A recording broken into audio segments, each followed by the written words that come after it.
Got it all queued up here. Chat, thanks for your patience yesterday. That was real dumb, but the internet's completely fine today. Yeah, it's working great today. What'd you do? Nothing. Just they told me they had an outage and there was a problem, but now it's all good. And I said, okay. They said, try it again. Try it one more time, please. No, they did say they had a problem. Did you get snow? No, but we had we did have some cold temperatures. But a tree fell over. Yeah, I think something hit a line or something. I don't know. They weren't very forthcoming with the details, but it's all working now. They messed it up. That means they cut the line. It's their damn fault. I know that for sure. Okay. My fault. Here comes the deal. We got the recording. Wait, is it? Yeah, it's recording. We got all the stuff here. All right, here we go. This is it in 3, 2, 1. Approaching extraction area. All miners stay in formation. Wingman, you take up the rear.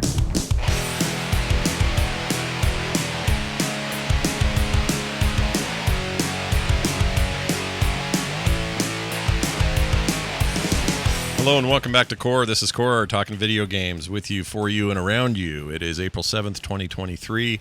I'm Scott Johnson with Bo Schwartz and John Jagger, and we're back at it. Sorry about the day's delay. Those of you wondered what happened to the show yesterday. We had some tech issues. It's all sorted. Everything's fine. You're hearing us now, so that means it worked, and we're good to go. Did any of you see Mario, the movie, the Super Mario movie? Negative. No? John? No? Okay. No. None of us have seen it yet, but the critics love it. It's got a critics... The other way around. Oh, the other way around. The audience loves it. It's like 96 to 98% approval, and the critics, not so much, right around 50, 55% positive, which is not great. But what that tells me is you got a crowd pleaser that the critics are too highfalutin to enjoy. Right? Is that what we're going to take away from that? That's right. Yeah, okay. I think that's safe. But here's what it did do to me. When I see that kind of disparity, it does not make me want to rush out and spend all that money at a theater, an experience I'm not loving these days anyway. So had this been 98% across the board, I'd probably go. Probably take, grab a couple of the kids and go. But I didn't do that for Scream 6. I'm not doing it for Mario. But at some point, it will be streaming, and I will go. And you'll watch it, right? I'll go see it in my living room, where I would like to watch movies. Yeah, same. Are you not tempted by all the wonderful colors, though? Because I was kind of thinking of going to see it just because you don't often get movies with lots of colors. No, I agree. It's beautifully. I just going for the colors. I was like, it's vivid as hell. But I've got a. What do you call HDR capable, 4K TV? That'll be enough color for me. I'll be all right. Yeah, I might just use that as an excuse to go to the movie theater because I'm kind of itching to go for the movie experience. Yeah. So I may go check it out. You got to take your mom now, right? You and your mom have to go to all the movies. Yeah, well, I just have one around the corner. Like there's also, I literally can walk 5 minutes and be at a major movie theater. There's just one around the corner. Wow. Well, you have no excuse. Go watch Mario. Yeah, go see Mario. Like right it's now. It's not like a trip. Doing? It's not like, I got to drive somewhere. What are we eating? I'm like, I can wake up in the morning, shower, and then just hit the theater in 5 minutes. Plus, if it's just I went the other way. I had a moment where I forgot my responsibilities because I almost did this with the Dungeons and Dragons movie, which also got like rave reviews from both audience and critics. I was so excited for it. I was like, man, you know what? I want to go watch that Dungeons and Dragons movie. I was like, I'm just going to make everybody go. And I was on the website, like buying tickets. And then I went, oh yeah, I have a baby. I should probably figure out the logistics of this before I purchase tickets and force everybody out to a theater. Yeah. I had just this weird moment of like, no, everybody goes to the movies. We're going to the movies too. And then I remembered, oh no, that's not how life works anymore for me. Not really, no. Not the way it used to work. But even when I would take, like my oldest daughter, she'd sleep during movies. Didn't matter how loud it was. She just conked out, went to sleep. But that was one fluke one-off. I didn't know that it was a one-off, so we tried it with the second and third. No, they're loud, they cry, sound scared them. One of them was one and could walk and just wanted to run up and down aisles. We learned our lesson. And that was the beginning of the end. You were that family that day. Yeah, we totally were, dude. And I hated being that family. I mean, I went out of my way. It was Harry Potter. One of the Harry Potters where my son, who at the time was maybe 18 months old or maybe maybe a little older, maybe close to 2, but he was just zip, zap, zoop, running around, didn't want to sit still, didn't want to watch anything. I still don't think I've fully seen the one with the snake in it. What was that, 2? Yeah, I think that's the second one. The Harry Potter and the Giant Sewer Snake is the name of it, I think. Yep. No, I don't know what the full name is. If not the American name, at least the British. That's right. They were always different. But I still don't think I've really truly seen that movie because he just was a freak, and I was trying to play defense the whole time and make it so other moviegoers weren't having a bad time. And I never want to be those people. I hate being those people. So we quit doing that. You never want to do that again, too, because it's not also fun. Like, that's not an entertaining time. Like, why did I do this to myself? Yeah. Yeah. Well, enjoying it. Nick's now 21, 2, whatever he is, turning soon. No, what's the year? He'll be 23 this year. And he still does this. I take him to a movie, just runs up and down the aisles, throws popcorn everywhere. Woo! Yeah. Never learned. Never learned. Poor kid. Anyway. Well, we hope you enjoyed it. Anyone who saw it, and if you have any thoughts or feelings or mini reviews you want to send into the show, whoops, don't play that yet. Please send those in because we would like to hear from you. Let's talk about the big topic of the week. Well, this is a weird one. Sony's rumored to be working on a new handheld gaming device. They're calling it PlayStation Q, I believe. It's just the inside name, like the project name. So it doesn't have a real name yet. Are they making it specially for crusty hands? That's a deeply inside joke. I don't know. That did take me a minute, but there's layers to that. Yeah, nicely done. Very deep pull. Anyway, the rumored to be working Frog on Pants this fan to follow that joke. Yeah, you're going to need to have been around here for a while, I think, to get it. I'll let people ruminate on it. We're not going to give it away. Just figure it out. Someone around you will know. Anyway, Sony rumored to be working on this new handheld gaming device, and it sounds like a dumb idea, and I'll explain. Okay. Oh, Scott's immediately pulling out the big guns for this. Here's the funny thing. Yeah. We all really have been very supportive of things like Xbox Game Pass, and as a result, it's not uncommon for us to be labeled a bit fanboyish for Xbox, even though that's just not true. It's not the case. But people think that's where the bias lies. And so when Scott says, you know what, I want our main topic to be this Sony handheld, somewhere in the back of my mind, I was like, yeah, this will put they're just Microsoft fanboys arguers to rest.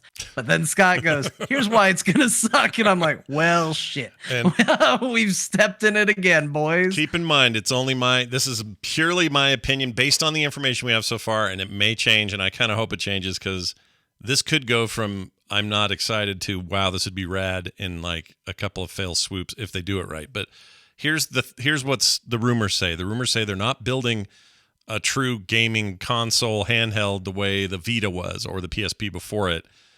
They're working on something that would be exclusively a device to stream PlayStation games via PlayStation remote, PS remote, to a handheld. Think of the new Logitech G, whatever it's called. Yeah, I know whatever it is you're talking about. I don't remember the name, but yeah. So basically, it's a fancy screen. It's a fancy screen that will portable. The things that would include, again, according to these rumors, but that's partly why these rumors are interesting because it sounds like there's a lot of meat to this. But the controller or built into the device would be DualSense technology, so you'd get a lot of that resistive control stuff and crazy levels of rumble and all of that in the device like you do in their controllers.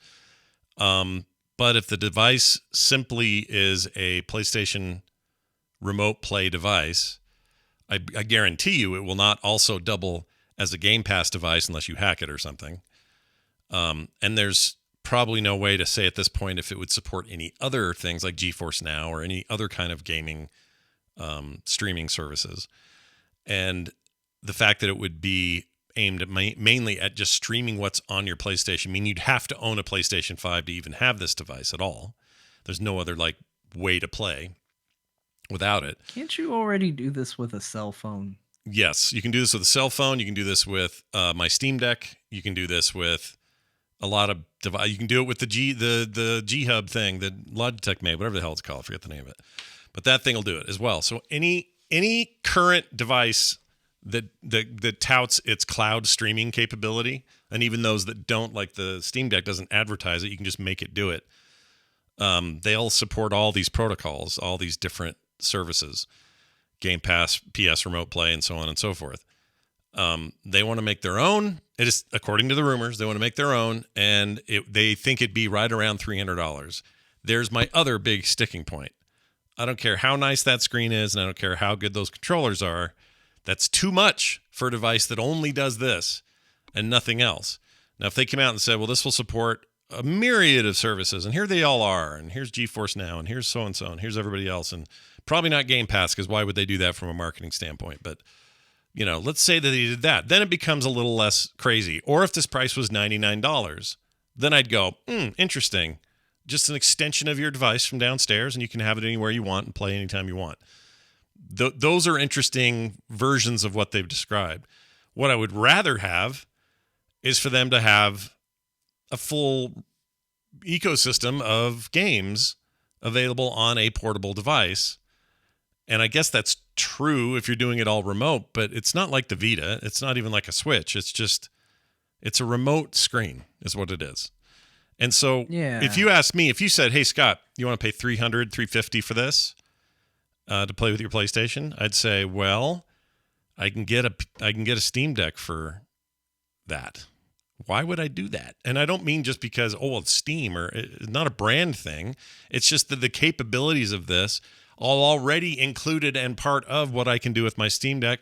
Plus, the Steam Deck has a big hard drive in there and has a huge library of PC games and has all these reasons why I would be playing over there anyway.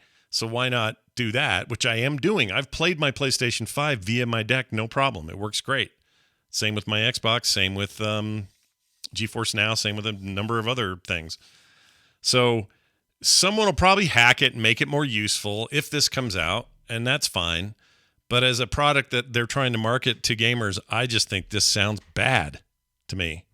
And I don't want it to. I want it to sound great. It doesn't sound good to me at all. If Microsoft did the same thing, the only advantage I would give them, and the only point I would give them, is you wouldn't need an Xbox to have one, because you can just do Game Pass and play stream games on your freaking crap browser or phone anytime without ever owning an Xbox if you don't want to. It's part of their strategy. But in this case, and that was that device, that the mysterious device that was behind Phil Spencer in those interviews, that we now know that they have put on the back burner. They are not moving forward with it at the moment. But the idea was they wanted to release something that was around $100 that you plugged into a TV, and you would be able to stream Xbox games, Game Pass games directly to any TV. All you would need is the controller, that thing, and you just go. But that was the whole idea, is you didn't even need a console for it. Right. Like, you just needed the internet connection and the TV. Right. If that existed in this, that's a better thing. But I mean, literally the reason Microsoft dropped that idea was because they couldn't get it to be around $100. The cost was still too high. At $300, even if it had that same functionality, it is tricky for me to figure out who this is for. And I'm going to tell you, I spent the entire time you were talking trying to play devil's advocate. And the closest I could think was, okay, so you're a PlayStation family and you have a kid and you don't want him to have a cell phone, but you do want him to have portable functionality for the PlayStation, but you don't want to get him a phone or anything. So you spend $300 instead of the almost $1,000 that cell phones cost just to get him this. And that's about as good as I've been able to get, which feels like an awfully small subset of people. Because in a lot of cases, you don't want them to have them every second of the day running around the house with a freaking game in their hand. You would rather them have their 2-hour allotment of game time on the couch in front of a TV where I can kind of monitor things. You don't want that. You don't want them to become, more tethered to the stuff. If you're a parent, I think we wouldn't have. Like, I wouldn't have wanted Nick to do that when he was growing up. Yeah. I would have said, well, if you're going to do that, then we're going to hang on to that thing for chunks of the day because you're only going to get to use it here and there. Is that worth $300? Freaking no.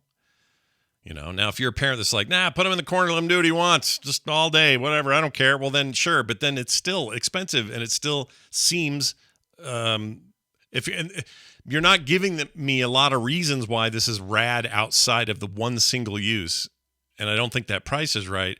And you're doing it at a time, potentially, if they do it, where we're still in the shadow of the PlayStation VR 2 is really expensive, super good, but has a very shallow game library, and no one's buying it. They're in a mess right now with that because people don't have the same deep pockets or the stay at home all the time thing we had a couple of years ago.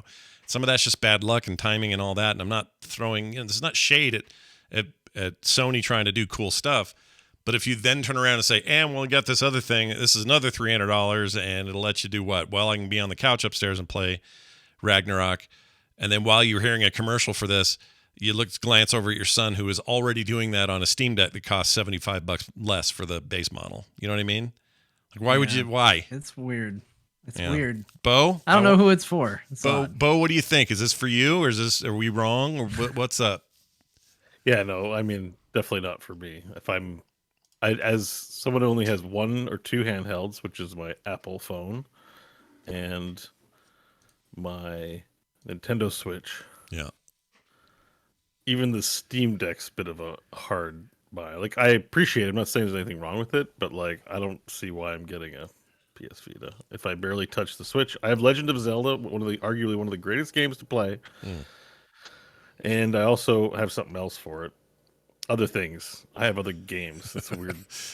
You got Metroid. You got Metroid. You got your.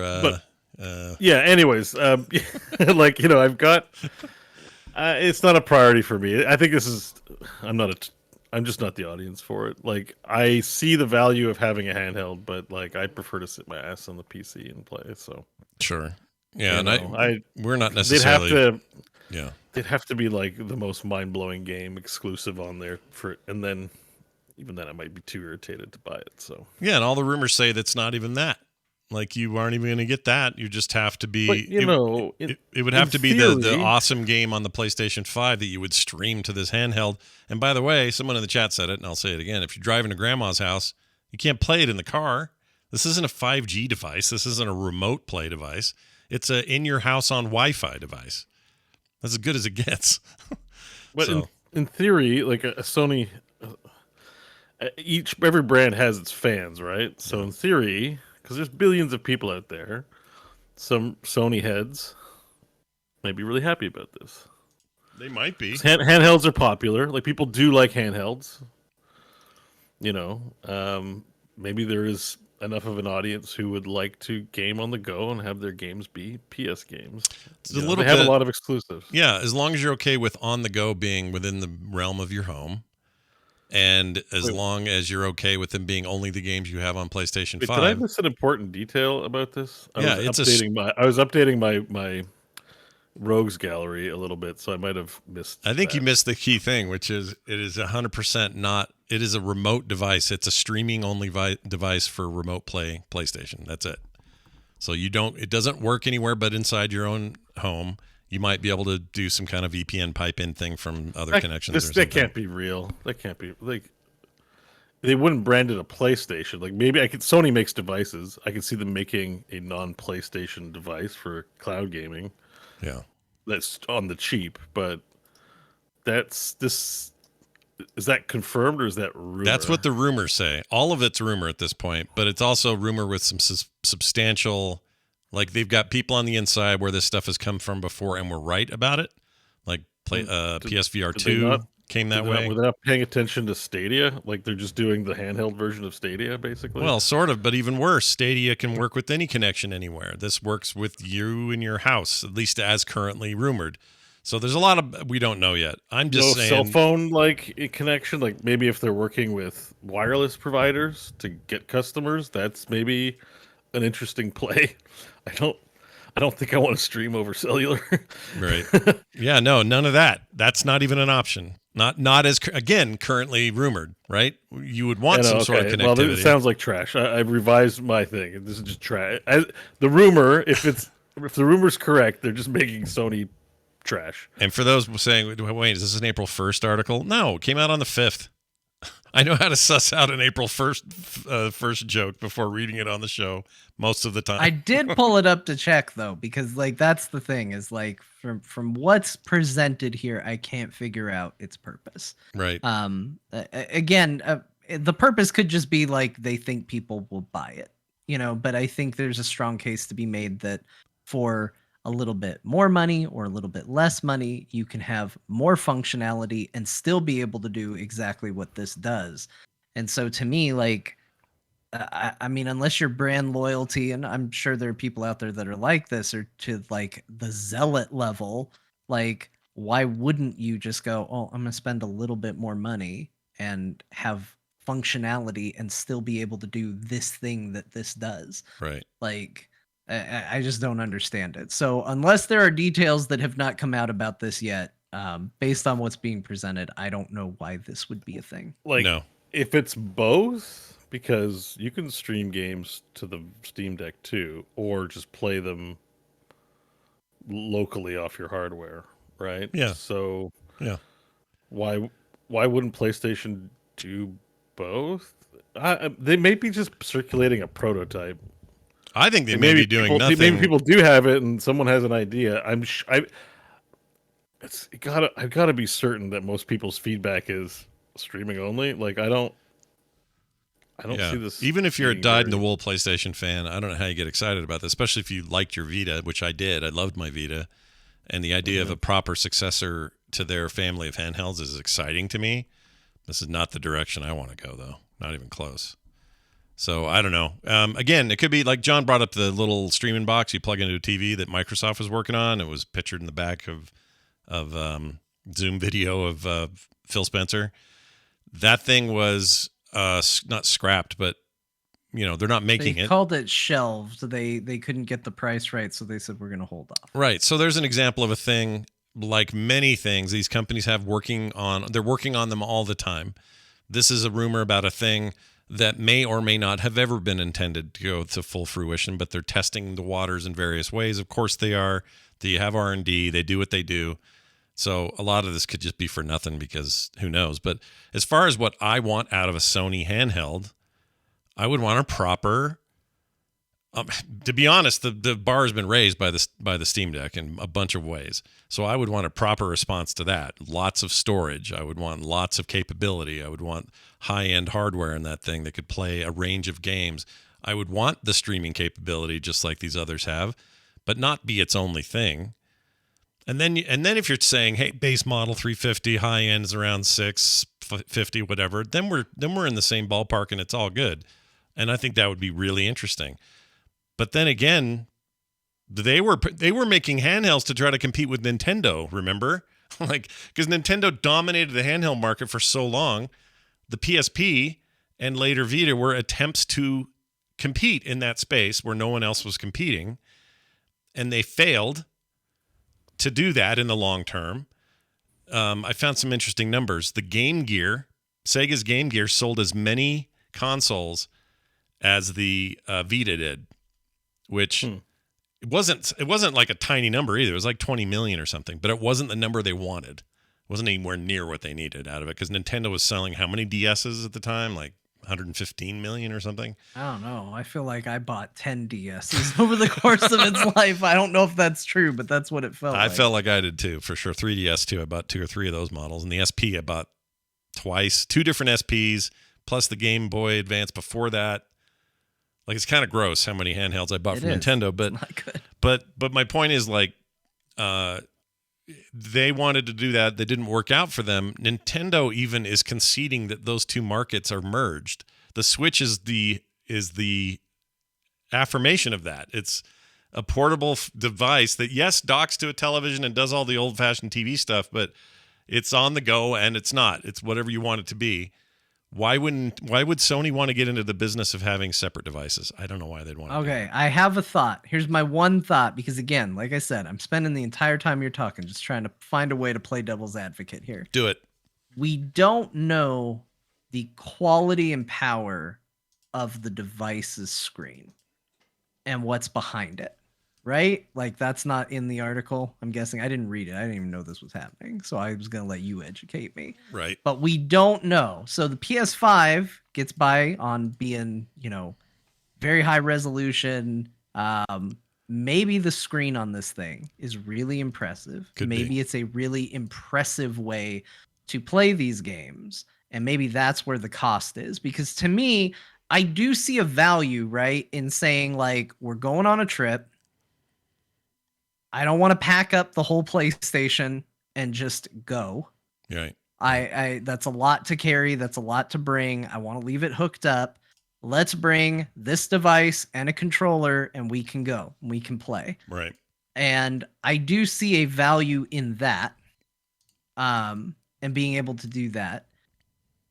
But the price to do that, $300 for that seems a little high, unless whatever that device is exceptionally high quality. Sure. You know what I mean? But it would have to be something real impressive because it's not like it even has a controller built in. It doesn't sound like. It sounds like you play with your own controller. No, it would have a built-in controller. These dual senses would be part of the body. Again, rumors. We don't have it. All we have is a bunch of renders. Nobody's even, and they're all fake. Like nobody's got actual pictures of a prototype. They're all just assuming. But no, this would be like a self-contained. Think of a Switch Lite or a Steam Deck, whatever. They got controllers built into it, so that would be there. But here's the thing, though, John. What if I told you? What if I told you they couldn't connect to their games once they left the house? Then would you buy it? Is that true though? Because you can do that, right? Like we have that backbone for our phones that will let you connect remotely to a Sony device. We don't have to be on the same Wi-Fi as the PS5, right? Well, here's the thing: the reviews you do over cellular. You do, and those are because your phone does 5G or whatever speed it is. The device, right? But if I went over to your house and got your Wi-Fi password, I could play my PlayStation from your house. You could over your Wi-Fi. Right? You could play. You mean play yours back home or mine where you are mine now? Back home. If you're visiting someone with internet, you could use the internet. Right. You could use Wi-Fi to connect. If you've got your PlayStation whirling away back home for your 7-day vacation.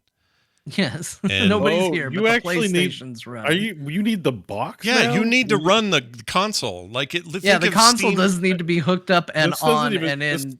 This sounds so preposterous. Power save. That's why I don't think it ever sees the light of day. If this is real, like somebody got a real big helping of cocaine. I mean, it's not that different than, remember the Steam links? I still have mine somewhere. Companies make mistakes. It's believable. Yeah. It's also you're smoking crack. But also the Steam Link was really cheap and easy to get into as far as price goes, and this just doesn't seem like that. So I just think because it's Sony, the scrutiny's really high. Like everyone's like, "Oh my gosh, how are they going to?" It's just the use case. The kid use case is they're in the car. Give him the handheld. Like, my friend Michael is flying to somewhere in Central, like Cuba, I think maybe, or maybe Dominican. I can't remember. And his young lad, Ivan, came to my house and asked me very politely to borrow my Breath of the Wild for his Nintendo Switch. Sure. So he could play on the plane. And you know what he said to me? He said, Michael was saying, the plane ride's like 9 hours. And he's like, I wish it was longer. And I was like, why? Do you like riding on the plane? He's like, no, I want to play Zelda longer. He wants to play that. He's only going to really get to play the handheld on the travel because he's going to be doing activities and enjoying, for the most part. He'll probably, bitch and complain and get to play Zelda there. But the main thing is the plane ride is long. Like I don't want a streaming device for young Ivan. I want a handheld that plays the damn game you buy for it. Yeah. End the discussion. If you were at a border with a video game device manufacturer and thinking anything else about a handheld, you are out of touch or, enjoying the old Coco with a white horse. The white horse. I don't know. I try to think of another slang term just to vary it up. Is that a cocaine reference? The white horse, I guess. I think it's heroin. I think riding the white horse is a heroin thing, but I've never heard that. I like it though. If you're on the cocaine, you're riding the white horse. I like that. Something like chasing the white horse, maybe. I think that sounds great. You're hitting rails, man. You're smoking crack, as we used to say.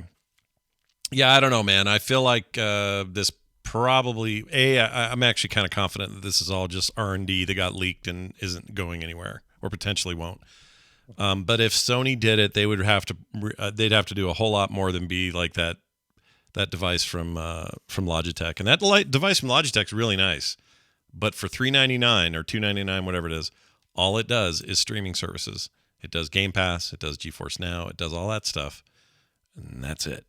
and there's no 5G. It's so weird. Yeah, it's a product, and that exists. That ships now. That's shipping. That's the thing you can buy. And I don't think it's selling very well for the reasons I've outlined. So anyway, Sony, if you're really working on a Vita 2, let's Brazil could be a great market for. Again, thinking globally, that's why I say don't brand it as a PlayStation. But Garena Free Fire is those kinds of games are popular. As lots of people in South America don't have as many PCs in the home, but they have cell phones and they game a lot on those devices. Right. Yeah. Oh, that's the other thing. So, if you want a good 5G device and you already have a phone because everyone has phones, go buy a backbone because that will do PlayStation Remote, Xbox Remote, or whatever theirs is called, Game Pass without the Xbox being on, Remote Steam Play, and GeForce Now, and a myriad of other of these services will all play on your backbone, which works great in this case. So. And they have it for Android. You can have it for iPhone or Android, and there you go. And it has 5G. Now, if you're getting your kid that, I could see that happening because you probably already gave him the phone. What's another $100? Sub to Apple Arcade. Yeah, or sub to Apple Arcade, and they're happy forever for $4 a month because a lot of fun little games on. And don't tell him things like Fortnite exist, and he'll be fine.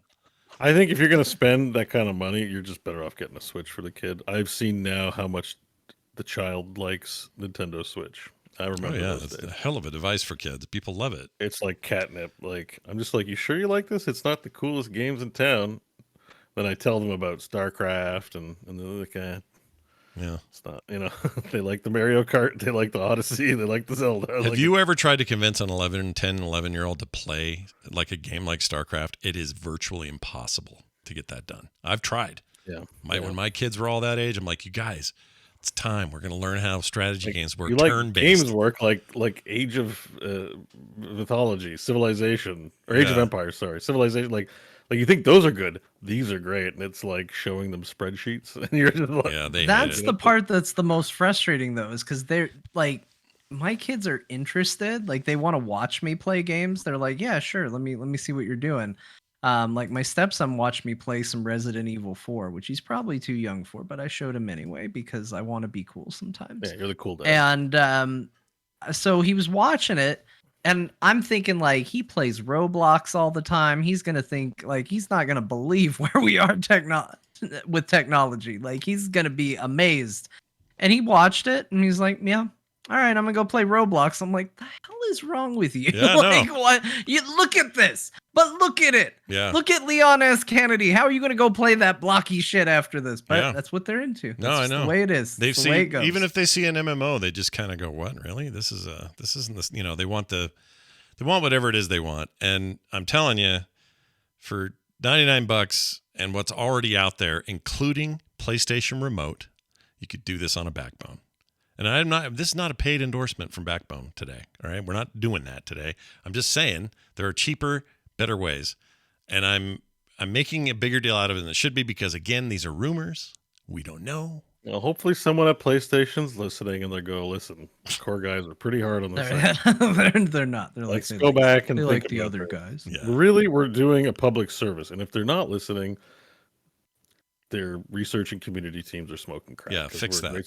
We're a great source of information for companies. Yeah, that's right. Clearly, right? Award-winning content right here on Core. All right. I think so. Check this out. Got a question from a patron. LeGrand Jolly. I know this guy because he's sort of a local.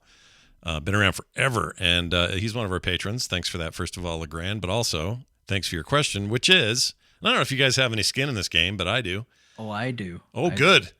Unreal Tournament or Quake, and why? This is the oldest, for gamers, PC gamers in particular, this is like late 80s, early 90s, hardcore Pepsi versus Coke, Nintendo versus Sega. Yeah, big time. Could you go Quake? Do you go Unreal or Unreal Tournament? Like for a little bit of history, Doom established id. Well, really, Wolfenstein did, but Doom really established id as like the ultimate in what the future of first-person shooters were. And then those same people do Quake, and Quake blew our minds. It was three-dimensional. It was amazing. You had to get a Pentium upgrade to even play the damn thing, or at least I did. And it was huge. It was great. And then this weird thing called Unreal comes out. And at the time, people were like, have you seen the graphics? Oh my gosh, Unreal is crazy. And Unreal was primarily a campaign and with some multiplayer thrown in, but it wasn't the hardcore Quake thing. But you had this faction starting to build up and people were arguing all the time. And then Unreal Tournament comes out in 99.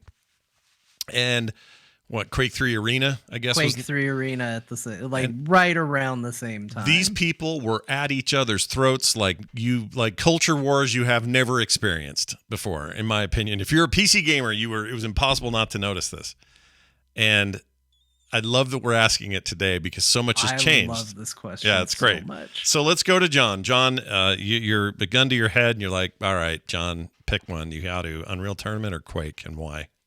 So by default, let me just say, I played both and I like both. But fair enough. I couldn't, seeing all the Quake responses in the chat, I couldn't be happier to say Unreal Tournament, and it's not even close. Same. Hard same. Especially that era, because if you say Unreal Tournament, you're talking about Quake Arena. That, to be fair. Yeah, I'm talking about Quake Arena. Yeah, yes. You're not talking about Quake, the entirety of the franchise, because that's not the question. The question is, when you were playing Unreal Tournament, the game you would also be competing with would be Quake Arena. And I'm here to tell you, John is 1,000% correct. Unreal Tournament was a better game. I knew you played a lot of Quake, so I wasn't sure where you were going to land on this. But man, I saw Quake going by so many times. And I really, now I understand where my soul is as a human being, because the more I saw it, the happier I felt. I was like, oh, I'm going to poo on all these people's cereal.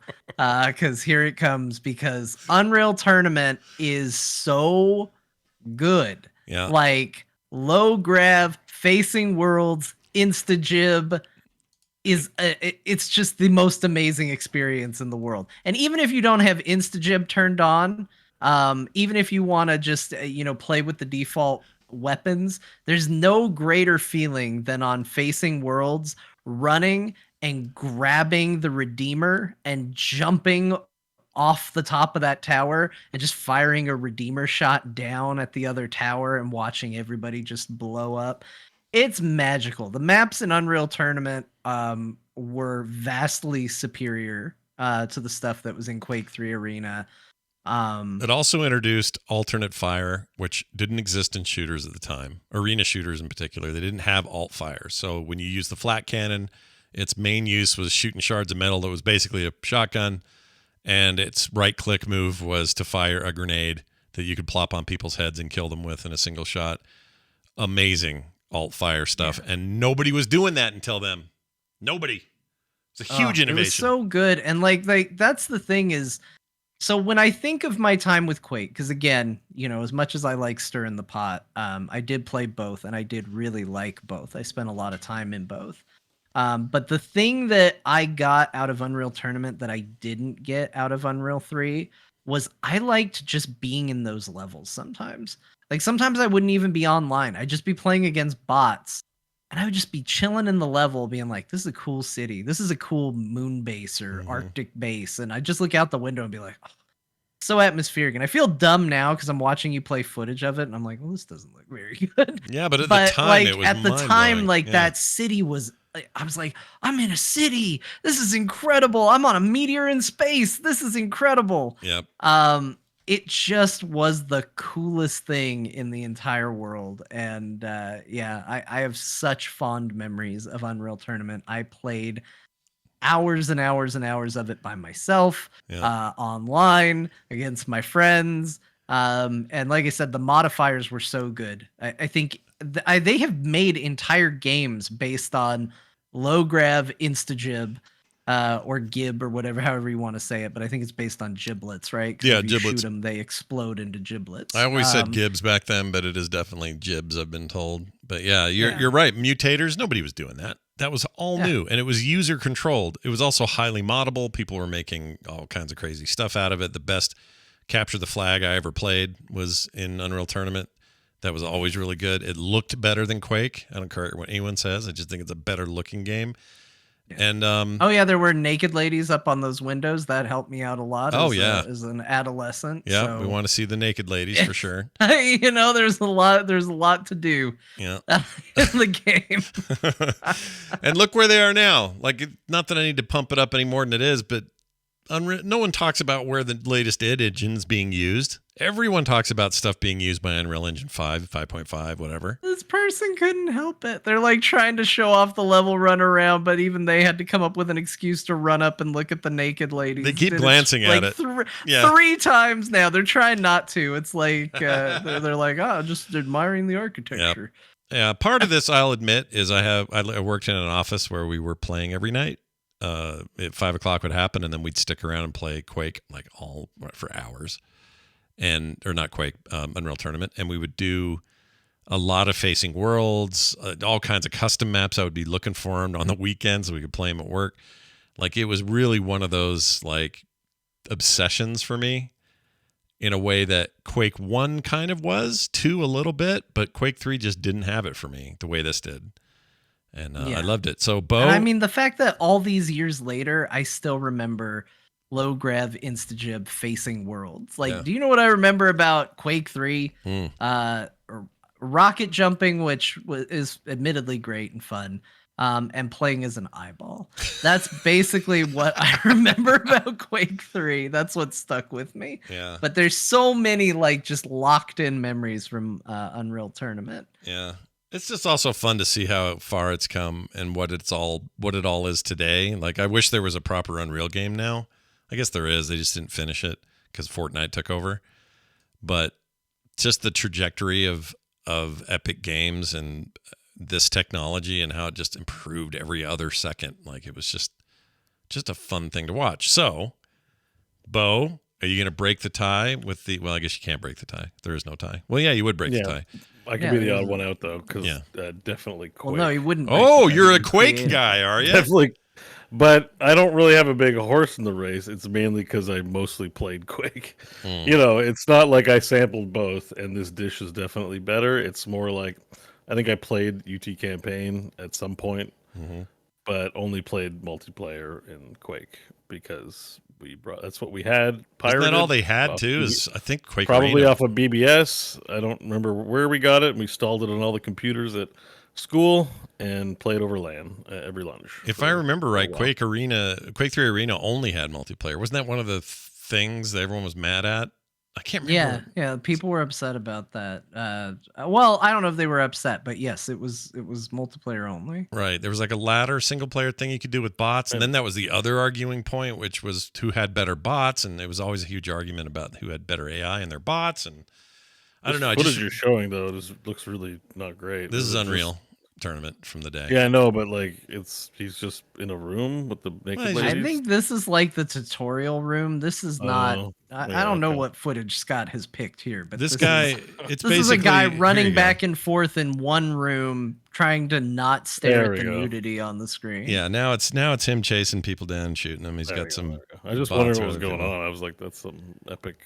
Oh, this brings back memories, though, dude. And the voice of double kill, triple kill, like that stuff was. No one else was doing that weirdness. That was great back then. Anytime you hear anyone go double kill, they are aping on Unreal Tournament every time they do it. So League. Yeah, League does it. That's right. Anyway, so there you go. Some late 2000s, or sorry, late 90s, early 2000s beef.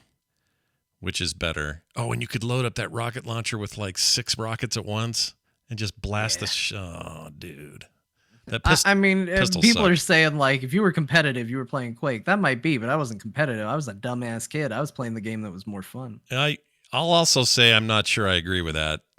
Unreal Tournament was competitive as hell. That's a weird call. I don't think it was competitive, right? I mean, I don't know. I didn't follow either because I didn't care about esports. It's just what I played with my friends, and this is what we played. Right. I didn't know nothing about competitive either. It was playing with friends. Like all competitive games are competitive, I guess. Yeah. Back then you had. Who was the guy? If that was the metric, then GoldenEye was the great's competitive game of all time because that's what me and my friends played the most of. So yeah, that's a good point. What was the guy? Not Ninja, but the guy. What was his name? That was the Quake lord. Oh, Fatality. Fatality. He was like the first esports superstar back in the day. Yeah, Fatality. Yeah. He got his own like products. Yeah. Like, that was like the first big licensing deal that I remember seeing. Yeah, I wonder what he's doing, because that guy's got to be like, he's in his 40s, like late 40s now, or maybe even 50s. Hold on. Fatality esports guy. Let's see what it says. I have not. Oh, Jonathan Wendell. That's the dude's name. He is 42. He's like your age, Bo. Let's see.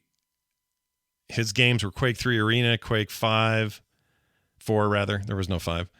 Aliens vs. Predator, Unreal Tournament 2003, Doom 3, and Painkiller. Those are all his competitive games. So he did a little Unreal Tournament there. Yeah. For me, I think I played a lot of, can't remember because they started just putting year in it, and I just have a really hard time with numbers in general. But there was a sequel to Unreal Tournament that I put a lot of time into. I don't remember if it was the first sequel or the second, but most of my time was the original Unreal Tournament. I don't think it's ever been quite that like magical to me than the first one. Yeah, it's a hell of a thing. I thought 2004 was really fun. They introduced the Jeeps and the vehicle combat and all that kind of stuff, and that was all right. But it was never quite the magic of the original Unreal. Unreal 3 is actually a hell of a game, but no one played it, feels like. And that's the weird thing. It's like Epic pivoted to be the engine company right around then, where it was more important that they made a big engine that everybody paid for rather than being the one game everybody played. Now they have it both ways. Everyone's playing Fortnite and they all have their engine, which is kind of funny. I mean, they rule now. But back in the day, it was like, well, Epic's focused on games, on engines. Id's focused on games, and we were all kind of okay with that. Here's Quake. Quake had a more gothic vibe, which is kind of cool. All that. I mean, I see this, I immediately get nostalgic for this too. Yeah, I do think it does not look as good, but the railgun was super cool. The rocket launcher was super cool. Like this felt, I don't know, this felt more arcadey in a weird way. There was always something about it that looked a little like, I always thought that like the weapon icons and like the graphics around the edge felt like it was from a different game. Like it felt like I was in a toy store. Like I got the McDonald's Unreal Tournament is how it felt like. But I did have a lot of fun with this game too. Ooh, look at that girl. Again, my heart belongs with Unreal Tournament, but I look at this and I get nostalgic for this too. Yeah, there's nothing wrong with any of this shit. Arena shooters like of the that late 90s. Machine gun. That I'll tell you what this game had that was really, really good. Not to say that Unreal Tournament was bad at it. But the thing I do get really nostalgic for Quake 3 Arena is the sound effects. There was something very satisfying about the sound of the gun and the picking up the armor and the way the weapons sounded. Yeah. Did you ever get sick of the hua, hua, hua, hua every time I you don't jump? remember it. I got sick of being killed by that dumbass eye. I'll tell you that much. I see that little walking eyeball and I get so mad. I don't know why I had such a hard time killing him. Yeah. He always felt like he could kill me. Yeah. Yeah, arena shooters is an era I love and think on fondly, and I don't know if we ever get back to the heyday of it, but I would love a new Quake or a new Unreal. That'd be great. Either one, I don't think we're ever going to get them, but I'd love it if we did.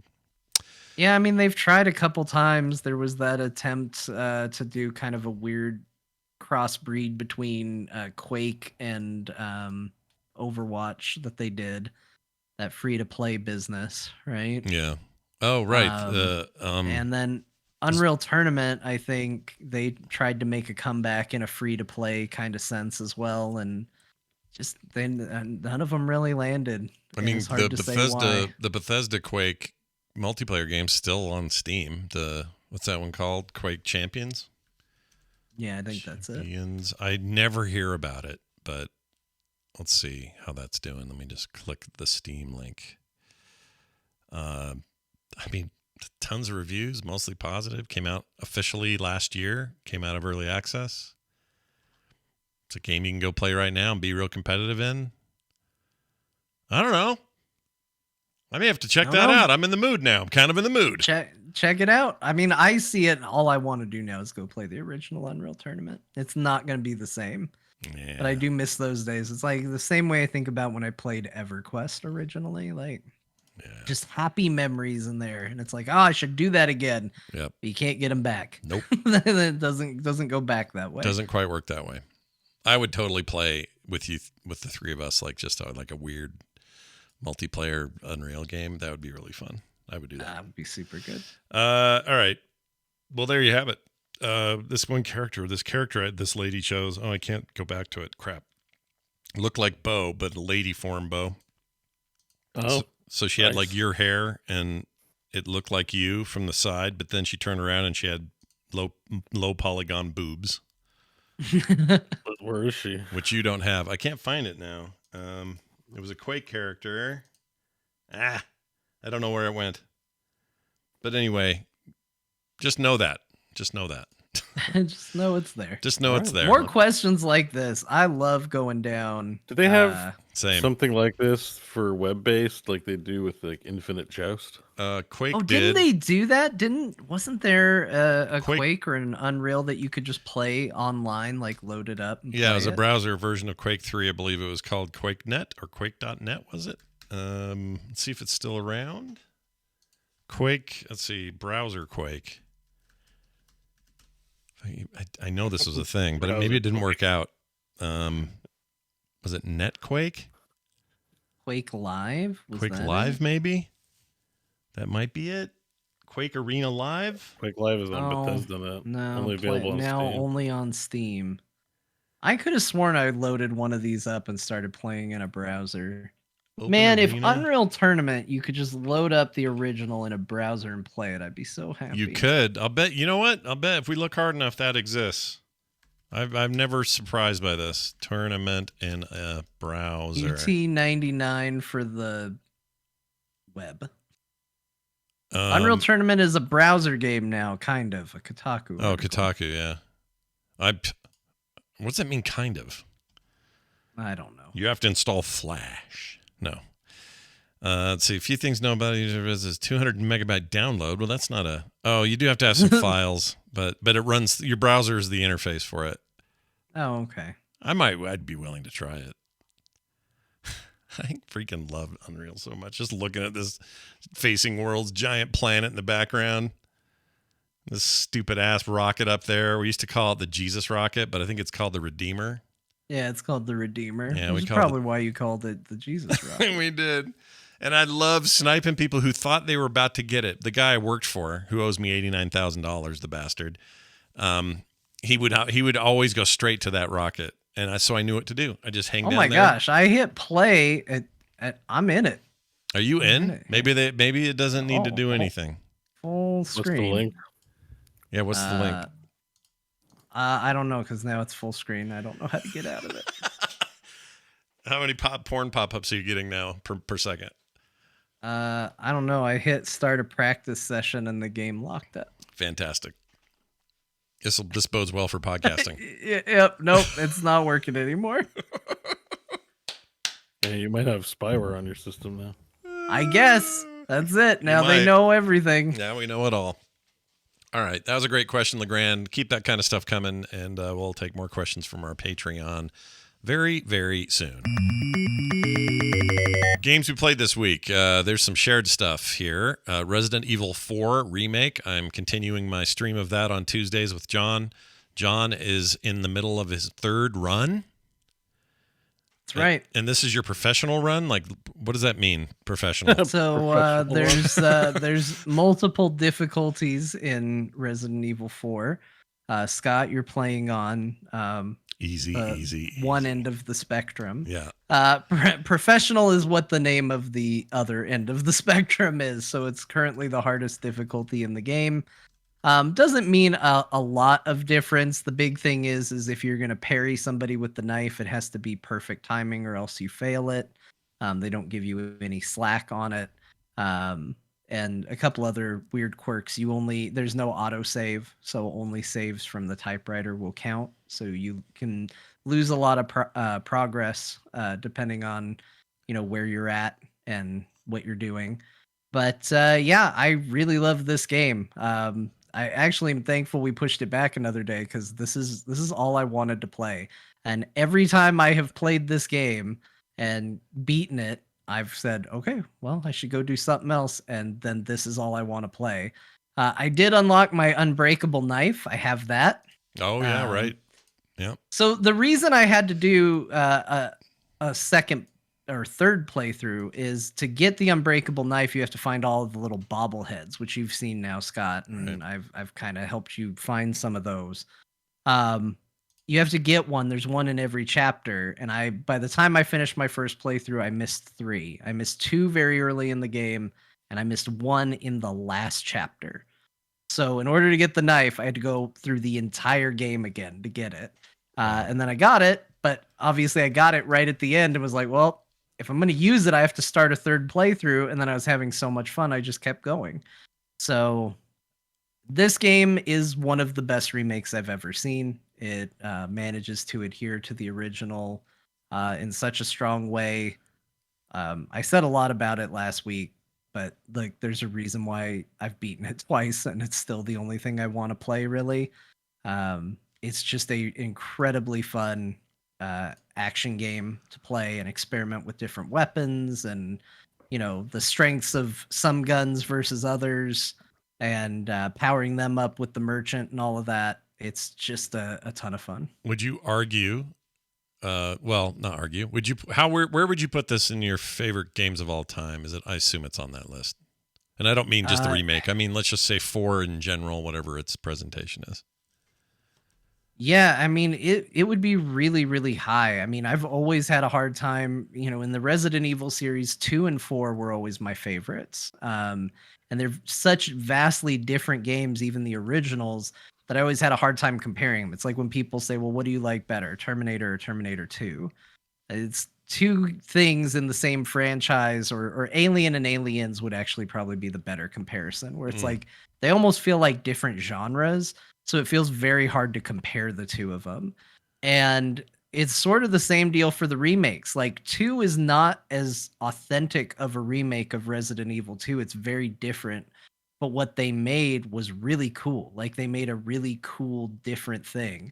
4 is much truer to the original game, but it's a authentic remake of one of the best video games ever made. Yeah. So I really, really love it. And most of the changes in it are just solid and very smartly executed. It remains consistently a scarier game throughout, whereas the first game really only was scary for the first little bit, and then it just evolved into an action game. This finds a better way to stay tense and interesting throughout. So, yeah. I don't want to talk too much more about it. You can watch Scott play it with me. We're having a good time, right, Scott? Yep, we're having a great time. We were trying to figure out the shits per minute ratio. I say shit a lot, so be warned if you're sensitive to such language. But I get pretty freaked out. John says, you know, these games aren't that scary. They scare the living shit out of me. So, well, how scary do you think it is? Like, you know, in your heart that this isn't as scary as like 2 was and 7. And... No, 2 is scarier. 7 is still the most scary for me. Like of anything I play, that includes Village, which I thought had its moments. That baby in the basement is still one of the worst things in the history of ever. But the full experience, 7's the one that gets under my skin and stays there. So this one's a little bit more action oriented. I really love the kick the dude after I shoot him stuff. It just feels like a little bit more badass John Wick in a, you know, John Wick horror movie is kind of what it reminds me of a little bit. But it has its moments that get me pretty bad, as you'll see in our video archive of our playthrough. But anyway, I'm also enjoying it. I'm enjoying the heck out of it. It's a really rad game. I respect it a lot. We'll see how I feel at the end, but I'm pretty sure I'll still like it when we're done. Oh, we're coming up to such good stuff, Scott. I know. So many good things. I'm stoked. How many more sessions do you think? Good question. Do you think a lot? A lot. Okay. Yeah, playing at about 2 hours a day. It's about a 10-hour game, right? On average. We've probably got a few more months. playing this. Well, let's see. We did 2 and 2, so we've done 4 hours. We've done 4 hours. We've probably got 11 or 12 more hours to go. Oh my gosh, that's a lot more than I thought. The how time to complete on the website only says 10 hours, but maybe that's those are people. Well, yeah, that could be. You're moving at a good clip. I'll say that. Yeah. Like, and I am a little disgusted by how easy mode is. It is pretty Now, easy. granted, I'm going from watching you to playing on professional, so there's a very strong contrast. There's 2 difficulties in there. But I'm sitting there running out of ammo constantly, freaking out about things like, oh my God, it takes so many shots to kill somebody. And then Scott looks at someone and goes, ah, screams, and then he shoots them twice and they die. And I'm like, they're not going to get back up? Mm-hmm. What? No. They're not going to, their head's not going to pop open and turn into a monster and he has to fight that too? Yeah. Nope. Okay.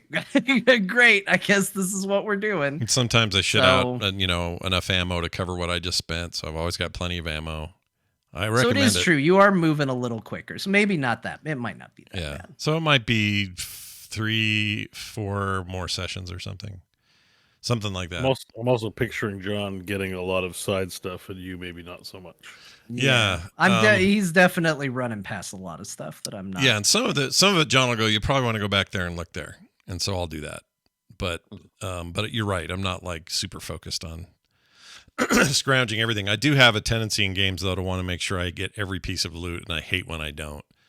But in a scary game like this, where potentially there's some freaking guy with half his head blown off ready to kill me with tentacles or whatever, I care a little bit less about getting the extras. I just want to get the F through there. I should ask you, so this game has a lot of really fun skips and secrets in it. Mm-hmm. I already told you about you can sniper shoot the church bell, and in that encounter early, there is another skip. You can skip one of what I think is the harder bosses in the game, and you can kill him by throwing an egg on him twice. Really? Yes. Oh, we're doing that. Do you want to do that, Scott? I kind of do. But wouldn't you want, if you were me, wouldn't you want to kill it with 2 eggs? I should have told Scott that. Scott's trying to get out of being scared. And okay, how about this? You literally just offered I will have you hold on to the eggs. Okay. We try it one time legitimately. Do a save, then do it, and then go try it. We'll save before, have you go do the fight the proper way, and Yep. then we'll have you load it up. But it blew my mind. Yeah, if you throw 2 golden eggs on one particular enemy, it just kills him. You throw it the first time and he gets stunned and he's like, oh, you're disgusting. And then you throw a second egg on him and he dies. Wow. That feels like they did. Well, they obviously did that on purpose. It's like a little Easter egg, literally an Easter egg, right? They said, hey, what if we don't tell anyone this, but if they hit him with the eggs, was that in the original game or just this? No, it's just this. Really? Yeah, it's right. really weird. Like, and there are some really cool skips. There's a section in the game where you are waiting for a wall to get demolished by a piece of construction equipment. And if you have the grenades, you can throw like 3 grenades at the wall and you will get it to where on the first hit of the construction equipment, it breaks it instead of having to wait through all of them. There's another skip where if you buy a rocket launcher at a certain point, you spend an entire section of the game looking for TNT, but you can shoot a rocket at the thing you're looking for TNT for, and it will blow up the thing that the TNT is used for and let you skip the whole searching for it section. Like, it's kind of crazy how many weird fast forwards they've tucked away in this game. Like, it's going to be so fun to watch people speed run.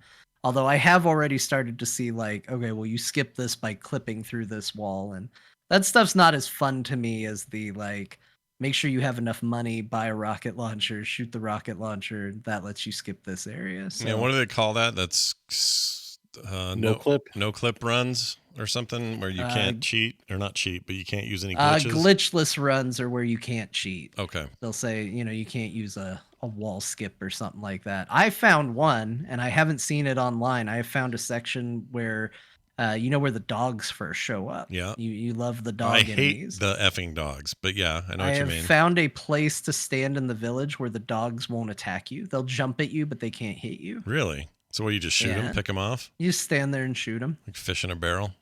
Yep, it's amazing. They run right up to you and just stand there, and you just shoot them. Those dogs are dicks. I'm just gonna say it. Huge dicks, these dogs. It's good. The devil dog dicks. All right. Well, there you go. That's that. Also, Everspace 2. Oh, go sorry. ahead. One Yeah. more thing. Because again, like my favorite thing are the little dumb details in this game. And I've been kind of absorbing all the like internet, discoveries that they've made on Resident Evil Village.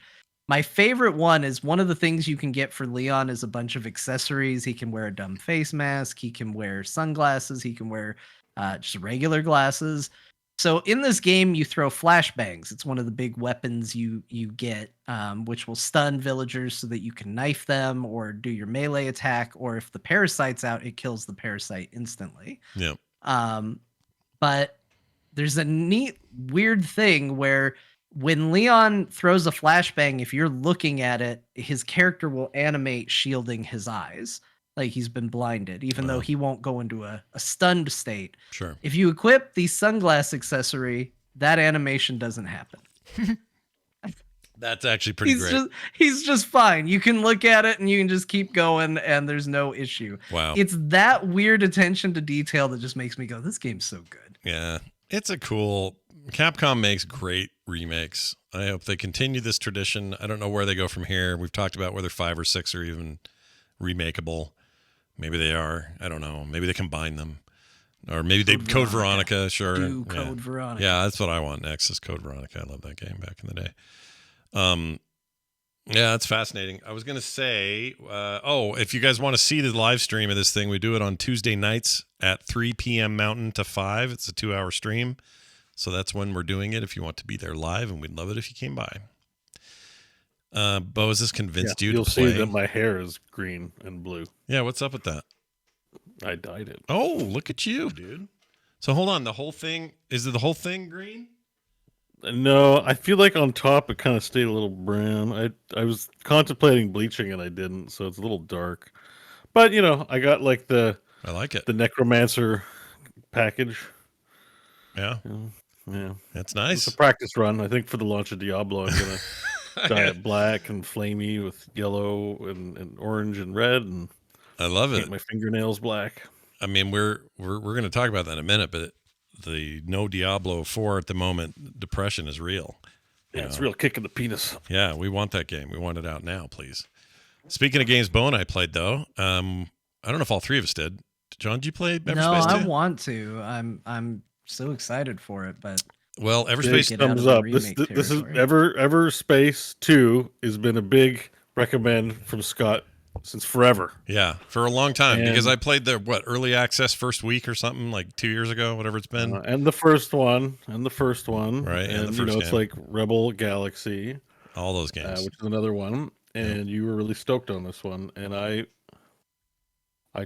trusted you. I put my trust in your hands. Did I fail you in this case? Did you not enjoy? No, it's weird because we're going to talk about Diablo later, but I've been having a hard time feeling that D4 shaped hole in my life. Right.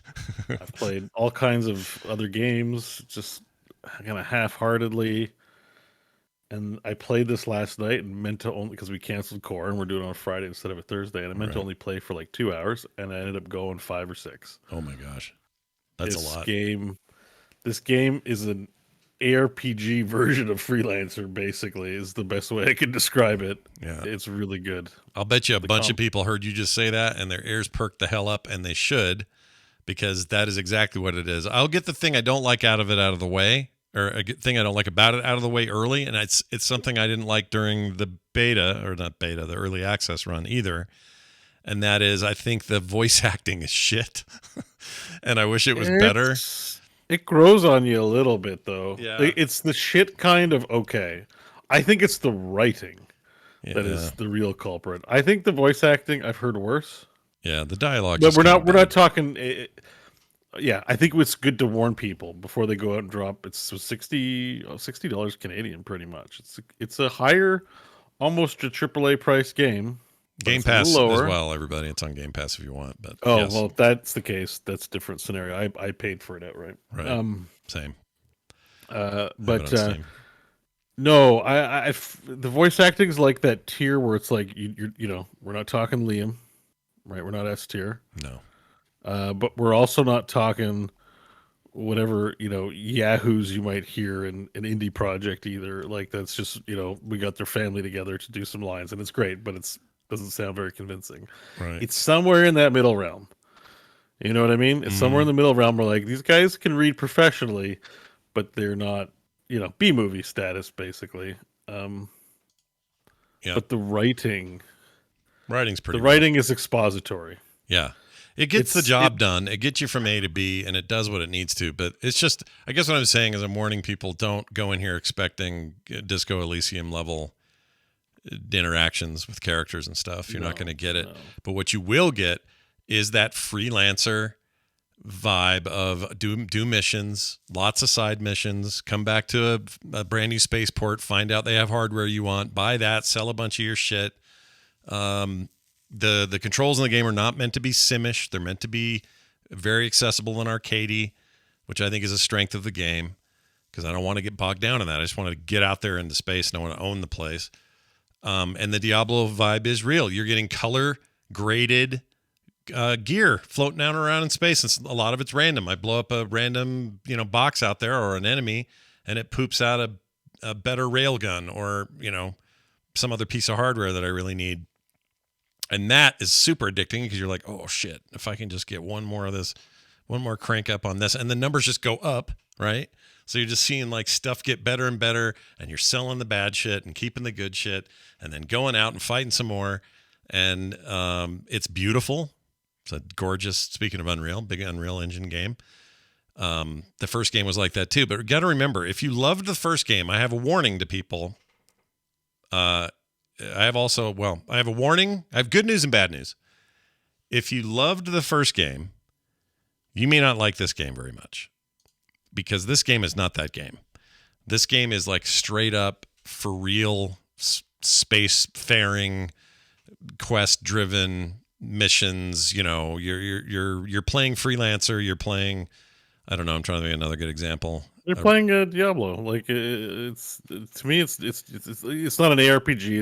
It's different, but basically, it's like, here's quest, go, and kill just kill things. And if you accidentally kill friendlies and they turn to enemy, it's okay. It's fine. It's all right. It's fine. Like you're right. You're right. Like it's just go kill things. It has a bit of the space stuff where it's like it has loot boxes. Like you have to put power cells into power sockets, and then you get like a coffin, like some storage bin that's been lost in the grim dark of the universe, and there's nodes to mine, and there's little things to mine in these ARPGs too. Like it's 100% an ARPG. Yeah, I agree. Everything levels up, you level up, your perks level up, everything. Yeah, it's just an ARPG except you're a spaceship. That's it's perfect. I would say. I don't think there's many people, honestly, Scott, they're going to be like, it needs to be like part one. I think anyone who played part one will play this and just love the taste. I hope so. Part one was FTL with. It was good, but it wasn't so good. It's not like you're taking Hades and turning it into a visual novel only. Right. And you're like, well, that's missing some of the stuff I liked about the franchise. Right. I think this was a good. Because I played the first one a bit too. It just never hooked me. It wasn't bad. It wasn't bad. It's just a roguelike. But this is like this is like got me by the nostrils. I'm just like, oh my god. Yeah, same. Well, we agree then, and I'm really happy to hear you like it because I know I preached it far and wide. It's and good. If you have even like the bad writing and dialogue, like at a certain point, I just started to get into it. Like they've done a good enough job to be like, now do this, now do this, we're going to build our base. Like it actually, you kind of get over it and notice it less and are just happy to have a task list and some voice acting in this game. Like this game, it's a long shot that a game like this gets made, an ARPG space shooter. Like this is the one you're getting. Like it's not like we're going to get one of these every year. Like this is got to last us at least a decade. And clearly a ton of thought and love and a very passionate dev team. Like you can just feel it throughout the process of early access. Definitely, they were always communicating with people. I'm really stoked about what was happening.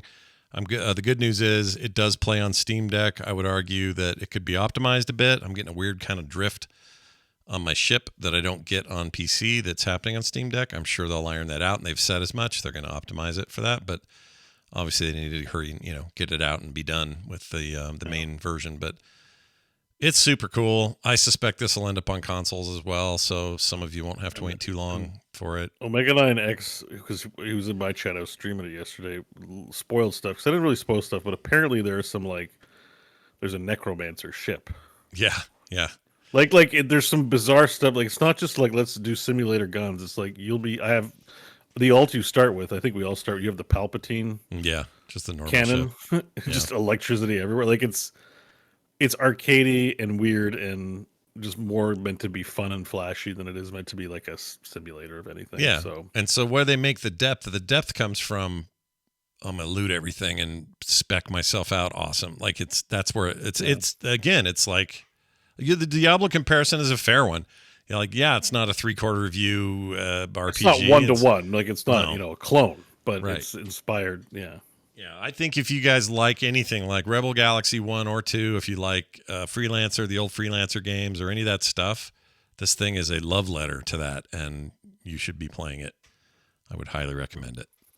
I could have sworn I owned this. In fact, I thought you had gifted me a code at one point, but I thought I did too, did I not? It might have been Rebel Galaxy. Maybe. I could have sworn you gifted me this game. I even went looking in Discord to see if you did, and I was like, I don't see it. I could have sworn I had it. Apparently, I don't have it. You don't have it at all? Do you have a code No. still? Maybe I gave you a code. No, You just never. I couldn't find it. I couldn't find anything. I don't know. We'll look after the show. but Weird. I have a I memory want of this that. game. But I was like, yeah, I'm gonna play it. I was gonna say, like, this was a great reminder for me to install it, and I went to install it, and it isn't on my computer. I was like, what is it? I want this game so bad. Yeah. But yeah, that sounds cool as hell. It's really I good. want Space Diablo, so it's been a thing I've wanted for a while. You're gonna get It's it. then. definitely good. I would say I have one criticism. You had your one criticism. I'm gonna have mine. All right. I hope they keep working on it. They don't need it in there by launch, but I think a little bit of multiplayer would make this game extra fun. Oh, that could be free, cool. Yeah. Like Yeah. running option for us to run a server, or just at least some drop in, drop out multiplayer. Like, I don't need it, but I kind of wish the possibility was there. Yeah, it makes you think that maybe when we get around to Endgame, it would be cool if there was some way to extend the universe and get more people in. And Space raids against giant Cthulhu monsters or something. I mean, Yeah. that's probably not happening in this game, but that if they make a lot of money off this, that would be, put some in-game shit in there and let's go. Or Everspace 3 is like full-on MMO or something that finally makes a space MMO fun and not just a spreadsheet. That might just be my Diablo 4 depression talking. Yeah, I feel you. This one's great. So do check it out, you guys. Everspace 2 out now. There it is. Okay, let's get to the games we played individually. I don't know what took me so long. I finally played Midnight Suns, Marvel's Midnight Suns. Hell yeah! Finally, hooray! Nobody cared about it anymore, so Scott was there to pick it up. Pick it up at the Actually, end.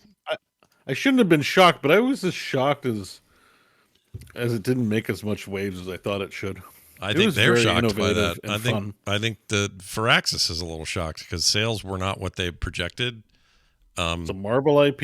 It's Critically original acclaimed. as shit. Yeah, I guess maybe it's very expensive, and it seemed like an experiment. If I had to guess, Maybe. I don't know. But the critics loved it. It's not like it was a panned game. Nope. I mean, I had that one of those hype window problems with it where I just couldn't get into the moment. But now that the moment's sort of passed, that's Well, a really it was our fault because it wasn't I don't know. There wasn't that much hype. Like, it came out. I guess you Like, guys the were my game doesn't hype. exist. You You were heard about it from us the Yeah. most, probably. Yeah, the hype was coming from inside the house. But it was it's a real piece of shit. Just kidding. It's great. That game is real good. You were right about just the purity of that combat's so good. The just using cards and then taking aim, like simple, just the Or simple Spider-Man whipping like a web on an object and whacking somebody with it is so satisfying. Yeah. Ow! Yeah. The only bummer is if I was going to wait this long, I should have waited to buy it because I bought it back when it was new for $60. And it's been on sale constantly for around 30 or 29. Yeah. And even the day I played it, finally played it on the day I played it, it was on sale for like $29.99 or something on Steam, but Yeah. whatever, doesn't matter.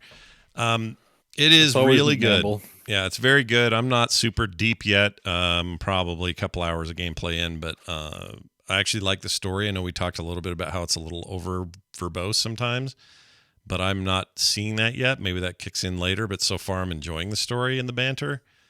And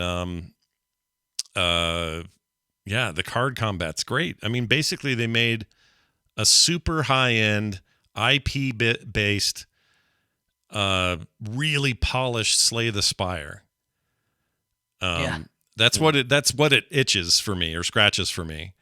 It's more on the Gordian Quest thing because it's a long-term RPG. But I'm sure yeah. you could do a roguelike. In fact, I was kind of hoping there'd be a roguelite mode at some point with this game. Oh, you know what I almost forgot? So, Bose, one of the things you miss about Diablo or love about Diablo is flying numbers, right? Damage numbers. Yeah. Just so we mention it, Everspace 2 has damage numbers that fly out of your ship. So thumbs up. Yeah. Approval time from another. Bo. I have dye on my fingers still. Another one. Yeah. Oh yeah, look at you. You got the blue thumb of approval. I literally dyed my hair. That's why I was late. I blew myself. That's why you were late. Okay. Yeah. But like the color blue. Everyone gets reminded Yeah. Anyway. Yeah.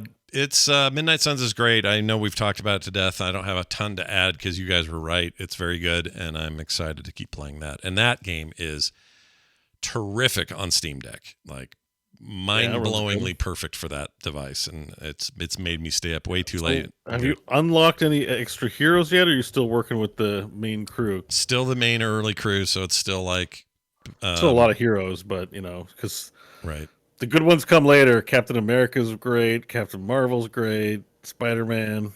Yeah. I guess right now my most fun I'm having with is Wolverine. Probably. I didn't expect to enjoy Doctor Strange as much as I'm enjoying him.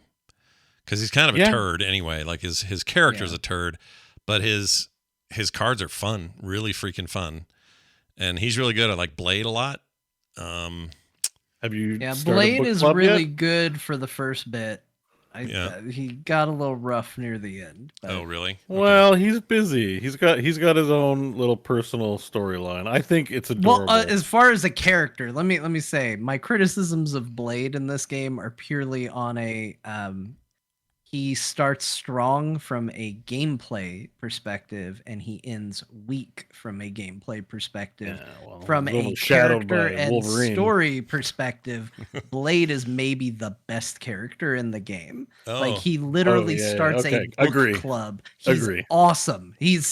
Blade is amazing in this video game. The full analysis I completely concur with. Yes, absolutely. He's great role-playing character. Not as interested in the late game to play freaking Blade with his sword and gun. Yeah. Omega 9X says he hears the writing sucks, so he's not going to pay whatever for it. I don't think it's that bad. The writing doesn't suck. There's a lot of it. That's just a lot. Yeah. The issue is there's a lot of it, but it isn't. It's expository, but it's a nice balance. They have talented writers for that one. It's good. There's genuinely laugh out loud moments. Even like, I don't know, maybe I'm not that sophisticated. Like, Iron Man and Doctor Strange kind of trading jabs. Mm-hmm. There's nothing new, and Tony Stark kind of sounds like a Robert Downey-alike. Mm-hmm. But, when he's still calling him Doctor, why don't we ask Dr. Spooky over here what he thinks? I still get a chuckle out of it. Like, it works. There's definitely worse writing, and I just think the actual gameplay is phenomenal. Like, as a card game, the only criticism I have of it is that the progression, they've stretched it out to make it feel like a full meaty game, but like I want more. I want more cards. I want more challenges. And so once all the DLC comes out, because the DLC comes not only with a hero, but with new missions, maybe new enemy types. Like there's a cliffhanger at the end of it, which I won't spoil for you maybe, but sure. There's some new villains also a part of it, I think. I don't know, but once that last Storm DLC comes out and they give me a bundle, I'm going to put my feet back in there and see what first Wolverine wants to do with them. That first game or that first fight with, I assume there's more later, but that first fight with Fallen Venom is what really knocked it home for me because I went, oh my gosh, this was a rad boss fight. Like that was a cool bunch of shit to do. Especially when you think you're done and you're like, hell yeah, I did it. And then he's like, and it's like, hey, enemies get back up and regenerate all their health. And you're like, They do what now? I'm sorry? Excuse me? Yeah, no kidding. And his whole thing where Knock he's him like, down twice. where he's sticking people to the ground and they can't get up until you damage the shit that's on them. Just a cool effect. Like they spared no expense on all that, and it just feels so polished. The tactics are good too. You really have to think, like, as an XCOM spiritual successor, you do have to think tactically as well. Yeah. Like you'll see later on, there'll be new enemy types, Scott. Like they all do different things, and you have to adapt. Like you have to think. You can't just. The JRPG thing is, I just click attack or my strongest spell and do it over and over again. Do they have a resistance? Then I modify the plan. Mm-hmm. This is like, I gotta knock that guy into that guy so that he hits the electricity and stuns the other guy. You're like, what's the optimal move here? Like, there's a lot of variability in the tactics, and it's good. Which is surprising, because when you first enter your first battle arena, you kind of have a feeling of like, we're all just standing here. There's no cover really. There's some, but it's not the same as XCOM. Grid. There's no grid. Exactly. There's no grid. I'm not used to this sort of open combat, but you very quickly learn, knockback and this quick thing and all this other stuff, like these elements around the arenas that can cause all kinds of mayhem. It really gets deep real quick. I read an interview when they were talking before the launch of the game that like they sort of realized at one point that like, superheroes don't need cover. Mm-hmm. Yeah. Like, we can't rely on the XCOM like percentage chance to hit. Like they're always going to hit. They're super talented. They don't need cover. So we need to rethink how we do the challenges. And I think they knocked it out of the park. I mean, I couldn't imagine coming up with a better answer to make a game like this. Like, yeah. I'd like to picture in my head the Incredible Hulk, like, ducked down behind a wall, like he never does that, right? Like, and then jumps up and destroys half the stage, and it's just miss. Yeah, like you'd be so mad, you'd be so angry. They do that in the IP phone games though, right? Where it's like they're derpy and they have the licensed IP, but they don't really behave that much. Like, but this is like from nuts to bolts. Like they've thought about all the characters, what their abilities do, and they make a lot of sense. And great. It feels good and tactical. This game is stellar. Like it's so good. Yeah, it's very good. Travesty. It's not played more or regarded more. I agree. I think they keep putting it on sale, hoping it just breaks through, has a breakthrough moment. The way that, for different reasons, but Cyberpunk going on sale for $30 for a chunk of time where they had finally sort of fixed it, and then everybody going nuts over it. Maybe they're trying to replicate that, but it's not the same problem. It's not the same hype. I don't know. It's hard.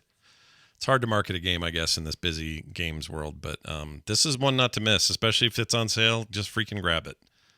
It's really, really good. Okay, I also played one of these. Work harder! Yeah, I played a Chorecore game. This is from a code sent to me by the developer for a game called Arena Renovation. And you probably can guess right now what that is.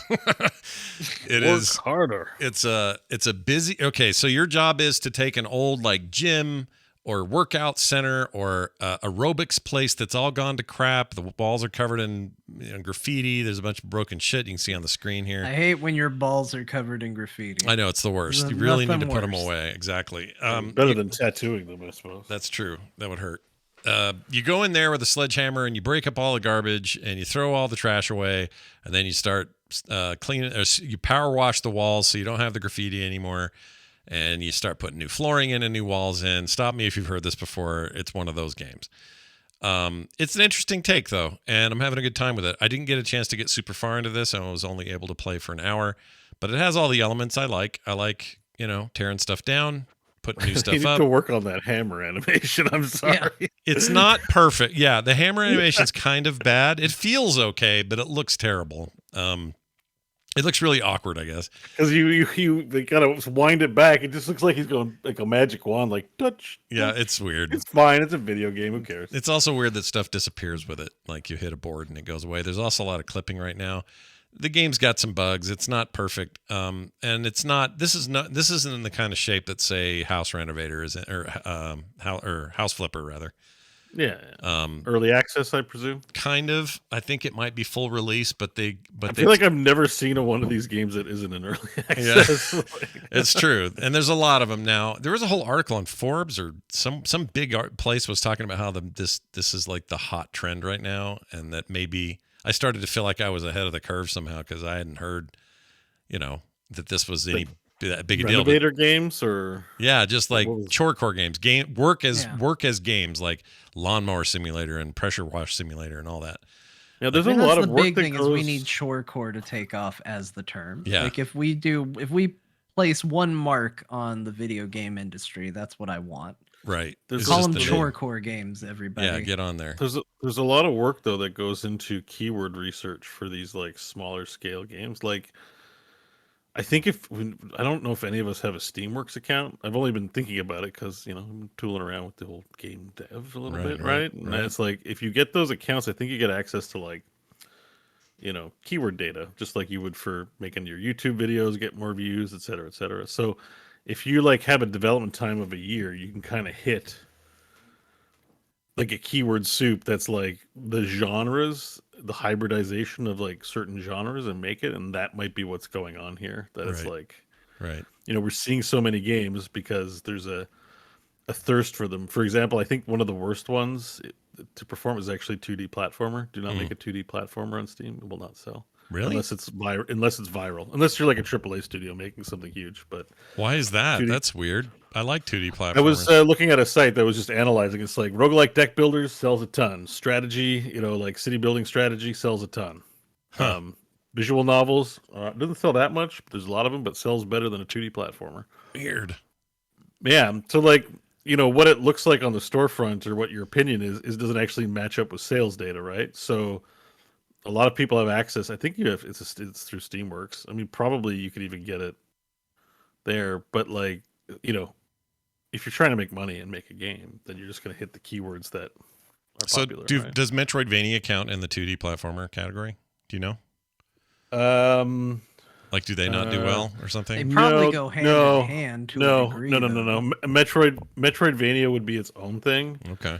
And specifically roguelites, which a lot of them are 2D, would also be its own keyword. Like when you're looking at 2D platforms, you're thinking of like Mega Man, Spyro, and Rayman, like stuff like that are 2D progression games. Yeah.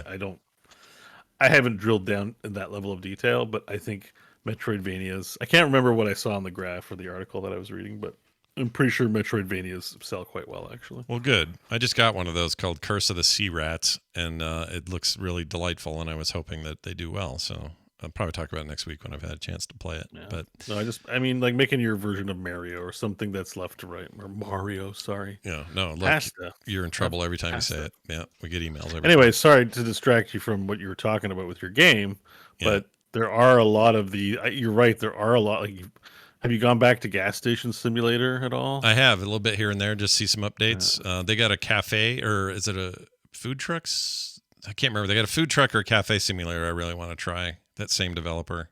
They're just churning them out too. They're making like 2 of these a month, which is a little bit weird. I mean, like at some point it can get shovelware, and I worry about that.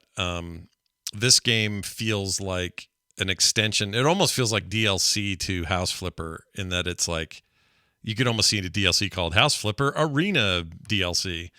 And now I'm making better arenas for this gym in this local town. Best case scenario is they take all these disparate assets they made for each game and amalgamate it into one super game eventually. Yeah. An everything simulator. So they have, and it's online, and you can play in VR, and it's perfect. Big fan though. I really like it. So far so good. Arena Renovator or Renovation. You can find it on Steam currently. Let's see, John, you played a thing I was supremely curious about because it was supposed to be a joke, and then it got like the best reviews of the week, and I can't understand what happened. So tell us about the murder of Sonic the Hedgehog. Yeah, so I saw this. I put it in news originally, and then when I put it in news, I was like, why am I not going to play it? It's free. Mm-hmm. I think it was supposed to be an April Fool's Day joke, which, we didn't talk about any of that stuff because I think most of us probably don't care about it. But there is one type of April Fool's Day joke that I do appreciate, and that is when somebody just decides to actually make something. Like that to me, I will always appreciate. I think it's a great day to do stupid stuff. And Sega put out a game called The Murder of Sonic the Hedgehog. And it is a murder mystery. Where you play a little fox-like character that you name who works on a train that hosts events. And Sonic and his friends come through for Amy's birthday, and they're going to have a murder mystery. Is Big the Cat involved? Just tell me if Big the Cat is involved at all. So far, no Big the Cat. Shit. There are many characters. Big the Cat has not shown up yet. Okay.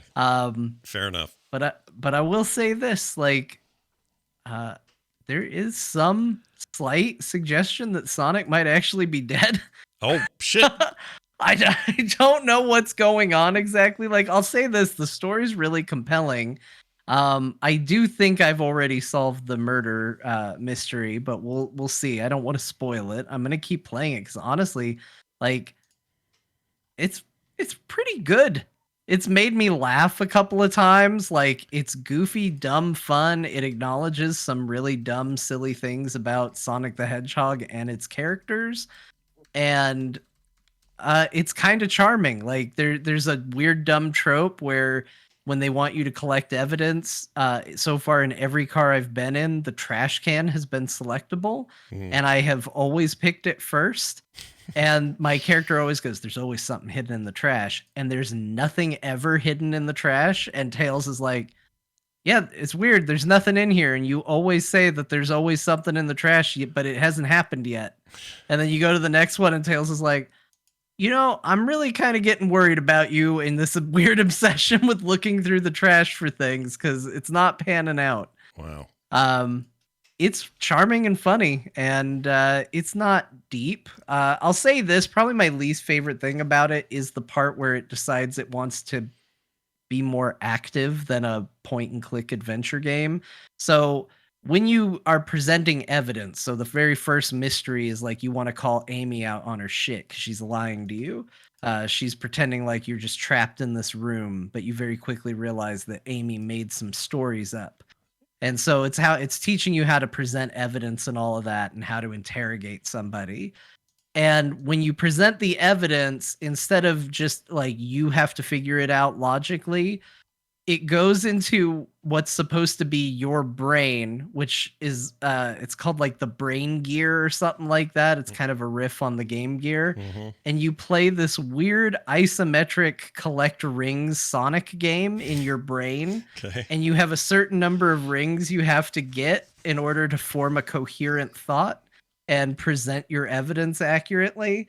And while it's a little silly, I actually think that game is not fun and kind of stupid. Like, I'm gonna be honest, I'm way more invested in just the point and click adventure of this game, and I turned on invincibility, and I don't feel bad about it. Oh, that's here. Oh, bad. You just got it. You just had it. Here, right here. If you go back to that, like, there's the isometric game. And you just move Sonic back and forth, and you just collect rings, and it tells you how many rings you need to be smart, and then you accuse them of stuff.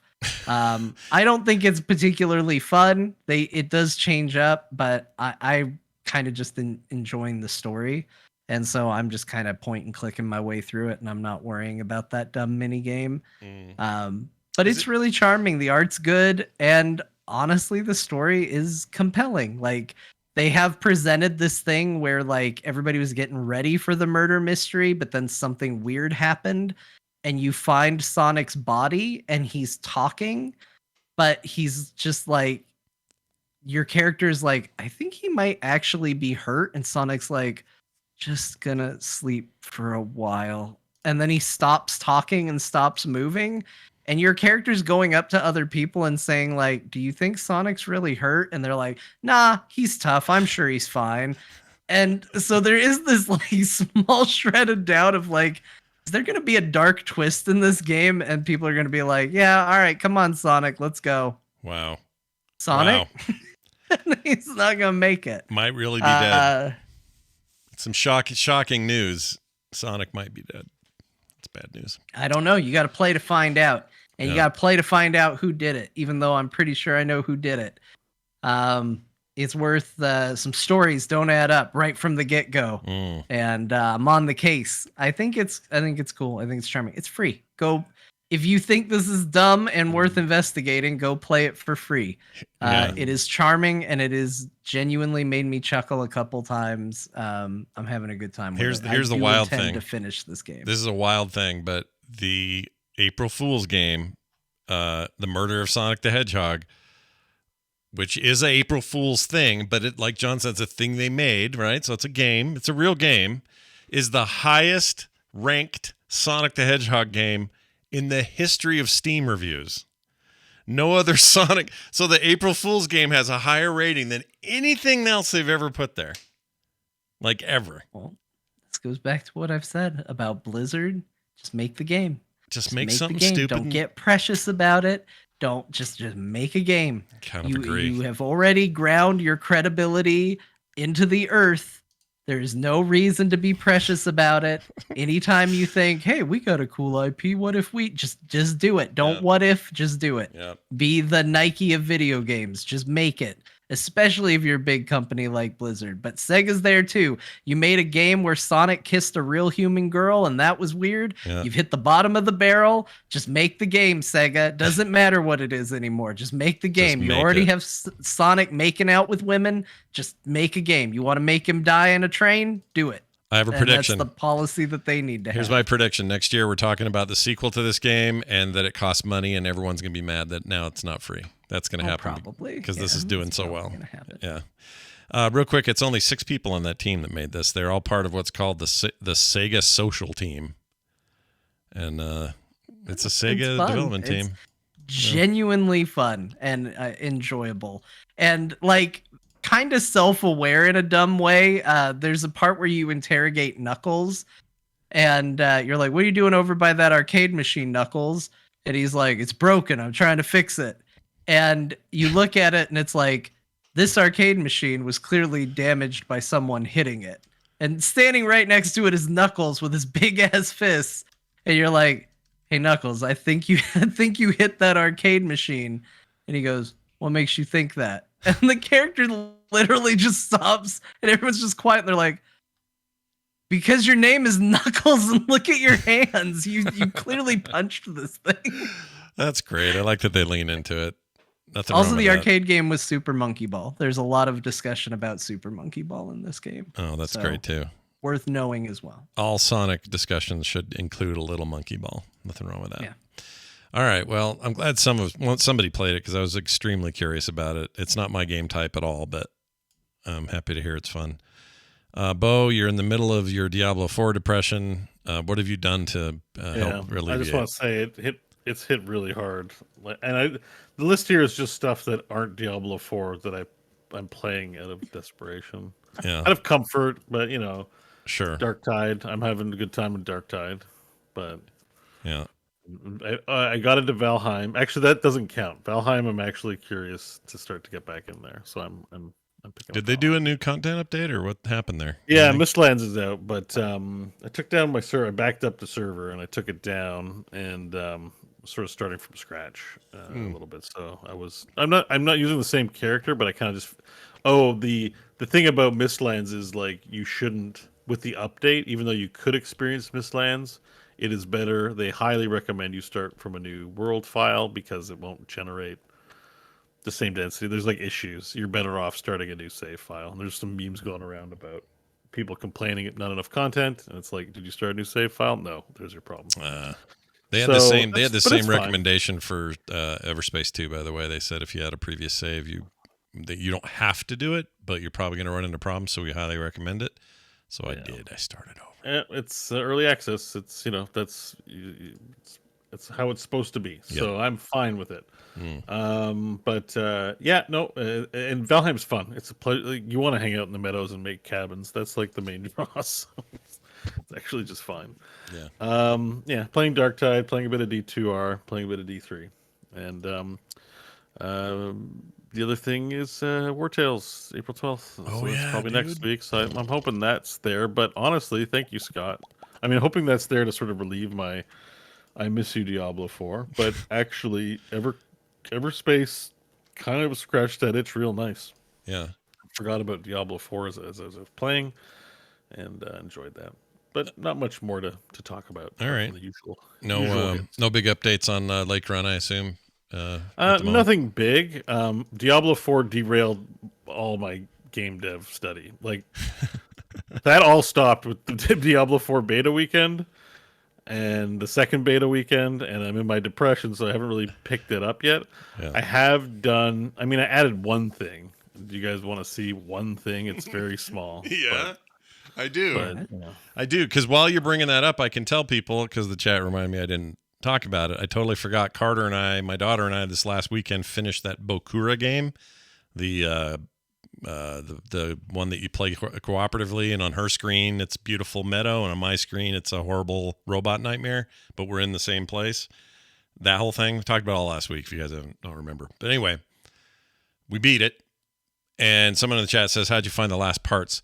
I thought the last puzzle was impossibly hard. We got it, so obviously it's not impossible, but it was improbably hard, and weirdly hard. And compared to everything else, it felt like a bit of a spike there that I wasn't super happy with. But overall, I liked how the game played. The story, though, I don't know who wrote that thing, but they need to get some help. And I don't mean it's badly written. I mean it's freaking weird. Like weird enough that you'd be like, "Are you okay? Are you doing all right? Do you just need a well check? Can we come around and make sure you're fine?" It is very odd. And I don't know if that's just translation. It's a Japanese developer, and who knows if the English is right. But Bokura is an amazing game with one of the weirdest endings I've ever seen. All right, Bo, now back to you. What do we got here? Super Lake Run update. So right. It's the game you all know and love, right? You've seen the experience bar. I have a shade. You've seen the shader when I highlight my mouse over the fish. Maybe that's new, but when I highlight the mouse over the fish, Yeah, you get a you life see bar. the health bar, and you see them light up, just like you would in Diablo or Heroes of the Storm. And the new thing is that thing you're seeing right there. When I kill the fish, it spawns a salmon steak. Oh, what? It's floating. And then I pick it up. It doesn't do anything when I pick it up, but the idea is, you're going to kill the fish and then eat the food and regenerate poo meter. So there's this cycle of shitting on fish. Oh, I leveled up there. Yeah. The cycle of shitting on fish, then eating the poo-soaked steaks from the water, Right. and replenishing poo. Okay. So that's the one thing I added. It actually took me a little while to hook it all up and stuff. But there we go. You got fish steaks. Does or every salmon fish steaks. offer up a steak when you've killed them?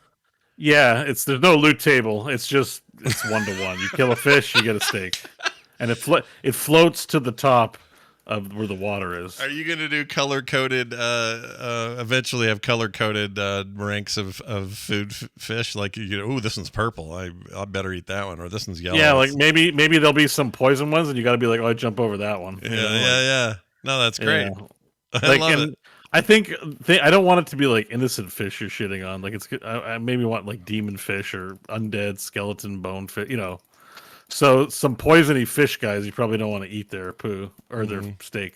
Yeah. Don't eat. Well, they're all in the same boat. They're all in the same soup, so you're kind of eating poo. But okay, let me ask you this: will you have what was it? Oh, you're gonna have damage numbers fly out of the fish. Is that an ultimate goal? Yeah. Are you seeing the damage numbers now? No. It's not super clear, but there are damage numbers. Oh no! Oh, I see the little yellowy. They're just not super bright. Yellow's crit and white is regular numbers. There's not a lot of finesse to this game. It's I'm just working on fundamentals, getting it running. I love it so much.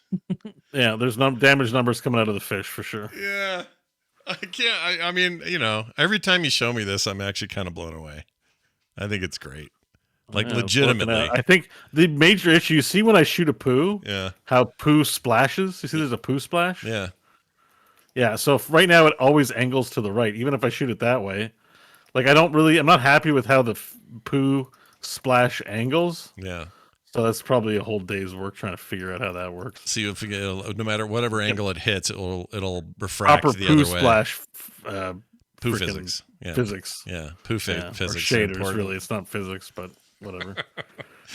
I think this is so good I can barely stand it. All right. Well then good. We got an update. That's the update. I added salmon. That's all. Salmon steaks. You already made a game that's better than a lot of mobile games I've played. Like, oh, thanks. For real. That's a better time to game. monetize it, Bo. Yeah, time to get some energy. I mean, I feel like it does. It looks have like more... you're out of poo. For only $100 best value, you can buy 59 poo energy. Best value. Yep. What would you include in the $100 poo value? The $99.99 one, probably. Nothing. Like just energy. That's it. That's the it. ability to Just play the game. That's all they put behind the paywall for mobile games is. Do you want to play the game more? Give us money. It would be pepperoni. Like you'd have to load up on a pepperoni stick or two in order to play a level. Let's say. Gotcha. Okay. So you buy a best value, buy 100 pepperonis. Yep. And then it's 10 pepperonis to play. I love it. Level. I love it. It's amazing. Continue your great work because I can't wait to see the end result. Let's all go and ruminate on what we've seen and take a break. When we come back, there will be more from Core. We've got an awesome Dear Martha coming up, so watch for that. We got some other news of note, some texts, a phone call about the Deckard Cain class. Oh, man, so much to do and say still. So we'll get right to it and get right back after this break. Stay tuned. All right. Go pee or whatever you got to do, and we'll be back. Chat room with more. All right, everyone. I will see you in a second. See you in a moment. Or a minute or two. All right. In 5 minutes, I figure. Here's the thing. Okay, we got that. Let's play a little music to get us through it. Yeah, that'll work. And Can you in my face? Rory. Oh, that guy. No. Yeah. We talked about him. Okay, here we go. Let's just put it back into mode here. Well, thank you, Rusty Nails. He says my hair dye job was good. Well, my mom actually dyed it for me, so. Aw. Credit to her. It's nice. Your mom doing that for you. All right, we're back. How How is your mom tonight? She doing all right? She hanging She's out? great. She's here. She's hi, Mom. Scott's asking about you. Tell her I hope she's well. She's doing well. We got new chairs for the deck Yeah. today. It's her birthday today, actually. Oh, happy birthday to Mom. So the family was over, and we had a nice little visit Nice. and all that. Yeah. And then you had Core, and you said, "Get out, everybody! I have a podcast Out to of do." here. I gotta do a show. Yep, nothing wrong with that. All right, we're back. It's time for a Dear Martha, and good news. John's got one. He's got one prepared here. It's all very exciting. John, any setup or special needs here or anything? No, just set the bar low for this week. All right. The bar low. We can do the bar low. Let's do the bar low and begin with the music. Here we go. My dearest Martha, this month we are covering the very obscure magazine Size Syzygy.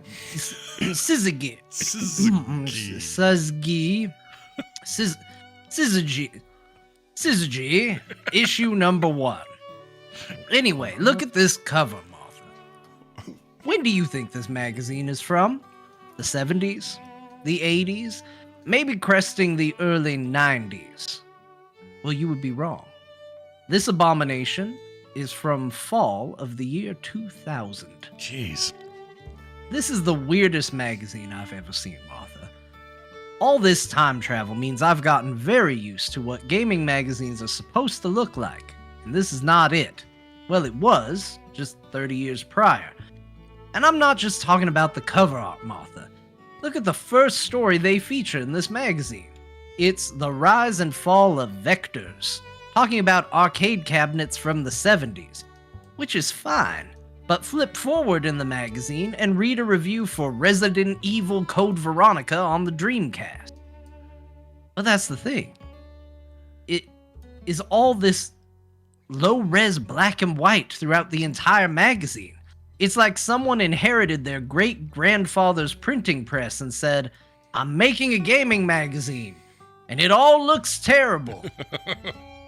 This magazine features a look at a game called Soldier of Fortune, and normally I'd be a little iffy on sharing screenshots from that game, despite how old it is. But in this magazine, who knows what you're even looking at? I looks feel like crap. I'm just harping on it. In all honesty, the idea of a gaming magazine is ready to talk about the old arcade days as well as the modern consoles is actually a neat idea. But at the same time, it all just looks so bad. Or boring. Or bad and boring. Anyway, we need an ad. And the magazine only really featured one, which was for Diablo 2, which was clearly printed on the back because it's the only other color image in the whole thing. Evil has certainly survived, and it made me read this magazine. Yours in time, S. Beckett 2000. It's actually one of my favorites that you've done. That's great. I can't believe this existed. It's like somebody's personal high school zine or something, man. Yeah, Syzygy magazine. Boy, it's I don't know. I tried to find out information about it and I couldn't. Sometimes I'll be able to learn like, oh, well, this is the history of it. It came from this and this publisher and all that. It's actually very little information that I found on this. People No can look Wikipedia into it. page. Yeah, there's Not that very I saw, little. but I mean, how many people bought and read that realistically? I mean, there's I a don't whole know. volume 1 and multiple. Oh yeah, it's 23 issues.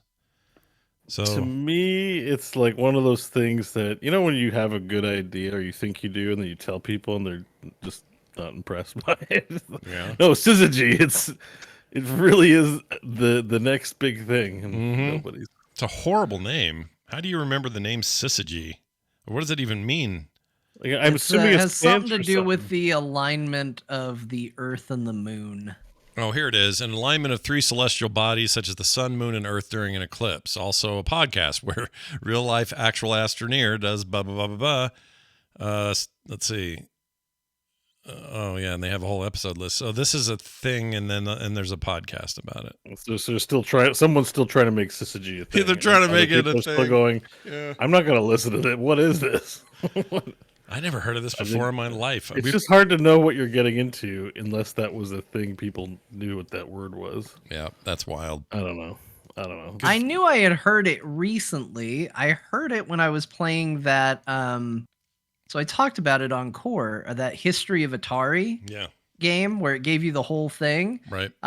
It was an original name. Syzygy Co. was an arcade game engineering company co-founded by Nolan Bushnell. It was the original Atari name. Oh, so this is and they probably named it because they thought, oh, a eclipse of 3 heavenly bodies is cool. It's a synergy. Yeah. It's a whatever. Yeah, I could see it now. Oh man, that's wild. I wonder if Bushnell had anything to do with the magazine. There was a time where he was supposed to get into publishing. Maybe this is the result of that. I don't know. That Diablo 2 ad is fire, though. It's so It's good. great, right? Yeah, what Like, an ad. based on everything we've seen, like it's just Yeah, it's actually really good. it's pretty good.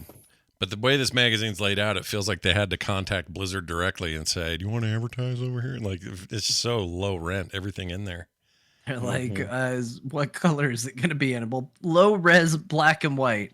Now, I have a feeling you're picturing low resolution. Think several degrees lower Yeah. resolution than that. Well, like I bad cannot newsprint believe or they bad photocopier. Yeah, exactly. they bother with screenshots. Like, that's the thing, is at first I was reading it and I was like, this is from the 2000s. I was like, all right, well, they're talking about old arcade games and all that.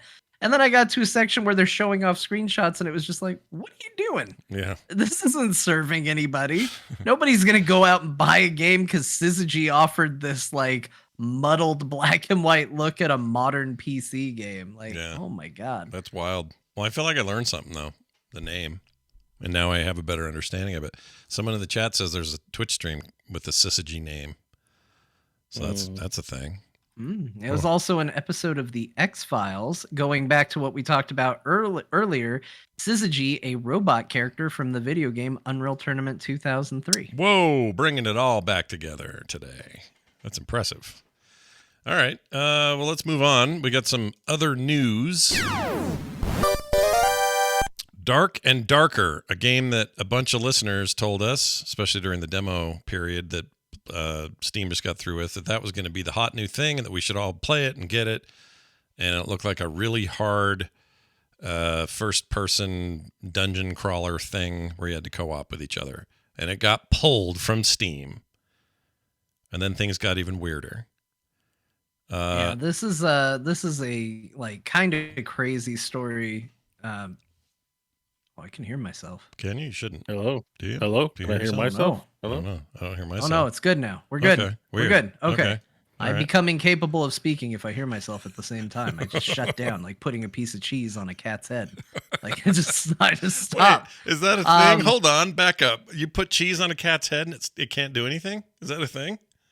Yeah, that's true. Everybody go try it know with your this. cat right now. I've never done that. Okay, anyway, sorry. I just Continue want on. to be responsible for everybody going and putting cheese on their cat's head. Wonderful. No, so this is a bit of an odd duck because we do have a bit of a David versus Goliath story. We've got a lot of weird business. People are definitely getting very tribal about it because you got a company that people don't like versus a smaller independent company that people do like, and a game people are excited about getting pulled. Yeah. But so basically, Nexon, they're the company that has made stuff like MapleStory and stuff like that. They were working on a project that they wound up scrapping. Possibly related to this, we don't know. The code for that project is what was in development got leaked, and people who left Nexon went on to form Iron Mace to create Dark and Darker, which is a game very much like that canceled project. So Nexon immediately turned around, said that they stole company assets, issued a cease and desist. There was enough there apparently to get Steam to pull it down. Iron Mace says we didn't do that. Everything we've used has been freely available or worked on outside of the company, but we don't know. Like, there's enough things there to go, well, you worked for the company on a game very similar to the game you went on to make. There's a logic there. Like, you invest your heart into something, you want to make it. There's also a logic there that says, hey, maybe some of that work you did is now in this game. We're going to have to wait and see. At the end of the day, if you were excited about Dark and Darker, this muddies the water and it sucks. Wow. That's kind of the bottom line of it. Are you a little surprised that Vampire Survivors didn't get a similar situation happen with a lot of their early assets where, sprites pulled from other They people's weren't games? pulled from. They were just strongly based on. Oh, I thought they were literally pulled from that stuff, no? I mean, maybe, but I'm pretty sure it was different. I played a lot of Castlevania, and it looked like similar but different enough. They're still operating in that vein. They've changed the graphics multiple times, but they still are like that boomerang is the Castlevania boomerang. Like there's no doubt about it. Doesn't matter how much you tweak it. Right. So that's a good point. I don't know. There's probably some limit, but if you can demonstrate that a whole bunch of textures, models, concepts not so much, because concepts can't really be copyrighted easily. So that's why you see a lot of iteration. Somebody makes a game, then it's not unusual to see somebody else make a game. Among Us hits really big. Suddenly there's a whole slew of games that play a lot like Among Us. You can do that. But what you can't do is say straight up take assets and use them. So they must have met whatever the standard Steam has for this, or else it wouldn't have been pulled. So I guess we have to wait and see what they do. My guess is they'll just remake it. It's clearly going to turn into a legal thing. It's going to get weird, and it sucks if you were excited for that game, especially because Nexon, like I said, it's a David and Goliath thing. Nexon is a very big company, so they are going to have a lot of resources, and it's easy to root for the underdog. But I've been in this situation. I've sat in meetings for software development for a company I used to work for, where I listened to people consistently make bad decisions and go, if I made my own. If I made my own one of these, it would be so much better and it would be so good. So I understand that, like, when you put your heart into something like this, I understand wanting to see it get made. So I can very easily see why people went from working on a project to going, well, we're going to go do our own thing and we're going to make it. Yeah. I also understand how complicated it is when you start thinking that way on how much effort you have to take to cover your ass to show that you did not steal company time or assets. Like, even just working on an independent project on company time can get real muddy real quick. So it's going to be It's going to be interesting. It's entirely possible these guys left with the feeling that, well, I also made these assets and I feel like they're mine. I put a lot of work into these. So we're going to tweak them a little and still use them because I did a lot of work. You could see that justification, and that's legal. That's legally dubious, but I could see people feeling that way. Yeah, but if they use those tools and the licenses for the software were purchased by the company, so yeah, you know what I mean. Like usually it's on a per seat basis when it's for a big client. Right. Yep, I agree. If you were, how do you prove you weren't using any of their tools to make your assets? Right. Yeah, things get real sticky real quick. And you don't have the lawyer power that Nexon does. So good luck. Real quick, just remind me of something, Bo, because that was a really thoughtful thing you just said. I went back. I don't do this very often, but sometimes I go back and listen to a previous episode of the show or a couple episodes back, just kind of check in on sound quality. How did it sound? How did things flow? Whatever. It's just a thing I do. Was Bo eating? No. You did the most amazing sales job on convincing me that I listened, for whatever reason, I just landed right at the point where you started talking about it, and you had a whole long bit about why the Barbarian was so rad in your time in Diablo 4. Oh, yeah. And it was so good. And I guess for every once in a while, it's good for me to go back and listen to the show because then I can hear it through ears that aren't there at the moment. And as someone who's trying to, switch cameras and keep the thing moving and looking at notes and all the stuff that we do, I don't get to hear the show in the way people hear it. So doing that was really good. And man, you were like really convincing as someone who is like singing the praises of the barb. And it was I don't remember what thing. I said, but thank you. Yeah, it was really good. Go back and find out. I do remember feeling like, it was genuine. I mean, we're talking D4, right? So Yeah. I had some genuine opinions, and I watched other content creators' stuff, and I felt like the barb was getting short shrift just because everyone wants to talk about how P the sorcerer is. And I'm like, listen. That's sorcerer, though. You want to play an easy, like you're.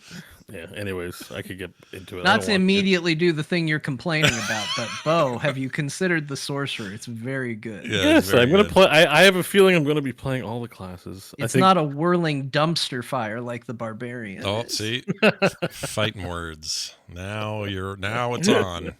No, it's all content. I mean, that's the whole point of this thing, really. The game's not fully out. We've experienced the first 25 levels, and yes, I think on paper, based on people who are professional ARPG players, probably they're right, about the upside of their potentiality. But I think you have to ask yourself: are you playing the game, or is your favorite content creator playing the game for you? Are you a professional?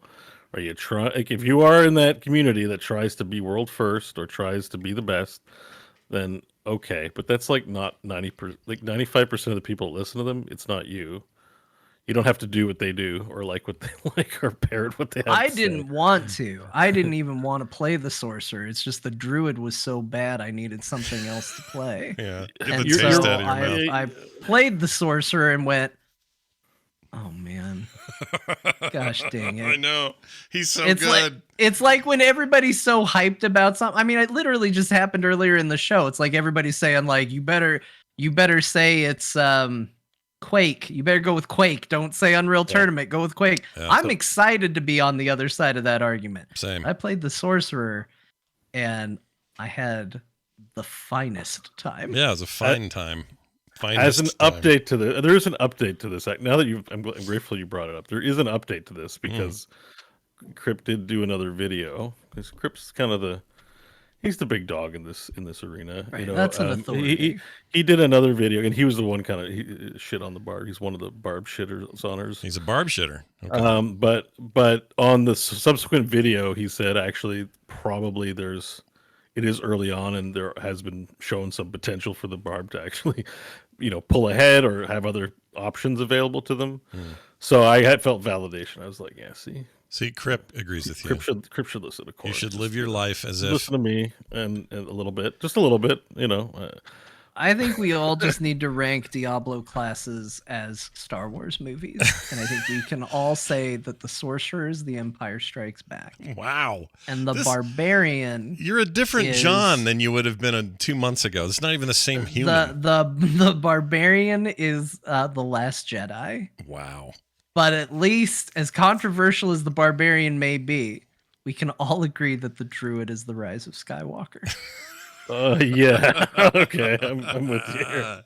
You made it a little hard for me because I do like The Last Jedi, but I get grumpy about that movie. But yeah. But I can agree it's a well-regarded movie, so I have to agree with your assessment. For you, Bo, how about this? I have to agree with your assessment. We'll say Barbarian can be The Phantom Menace, a movie that has sometimes been hated and sometimes been loved. This isn't about my acclaim. This is about broad acclaim, and I think more people like The Last Jedi than they do The Phantom Menace. I think that's probably true. But that is probably true. You've done a great job. You nailed it the first try. Everyone agrees Rise of the Skywalker. No one's gonna give negative. It's a galaxy-spanning asteroid of poo where it travels everywhere and is just utter garbage. Yeah, but we'll get no emails about this. I'm 100% sure of it. Nothing. No response. Well, now we're gonna get everybody's list. Instead of ranking, last week we got everybody ranking their classes because that's what we did. And now this week it's just going to be people going, no, Barbarian is definitely Attack of the Clones. I just want J.J. Abrams to go bother another genre. J.J. Abrams should not have designed the Druid. That was a mistake. Yeah, they should have got somebody else. Colin Trevorrow's original idea for the Druid was much better. And look, you say what you want about the man, but he should have gotten designed the class. That's right. That's what I think. That's right. This has gone several levels deep of Star Wars and Diablo knowledge. Yeah, but thank you. You know, I pitched the barb. You did a great job. It was really fun to hear it with the ears of a listener and go, oh yeah, man, Bo's good at like extolling the virtues here. Like it was really good. Anyway, thanks. Moving on to this, Final Fantasy Pixel remasters are finally coming to PlayStation 4, PS5, and Switch on April 19th. It fixes the fonts as well. So this is good news for people like John who are super stoked about this sort of thing. Xbox people still very unhappy because Square seems to not like Xbox at all. Wait a minute, weird. There's an exclusive for Sony? I was under the impression Sony didn't get exclusives. Yeah, weird. They were so mad at Microsoft. Very strange, right? Exclusives destroy companies, right? People claim, I read some stuff today that says that this is nothing to do with Sony, that it has everything to do with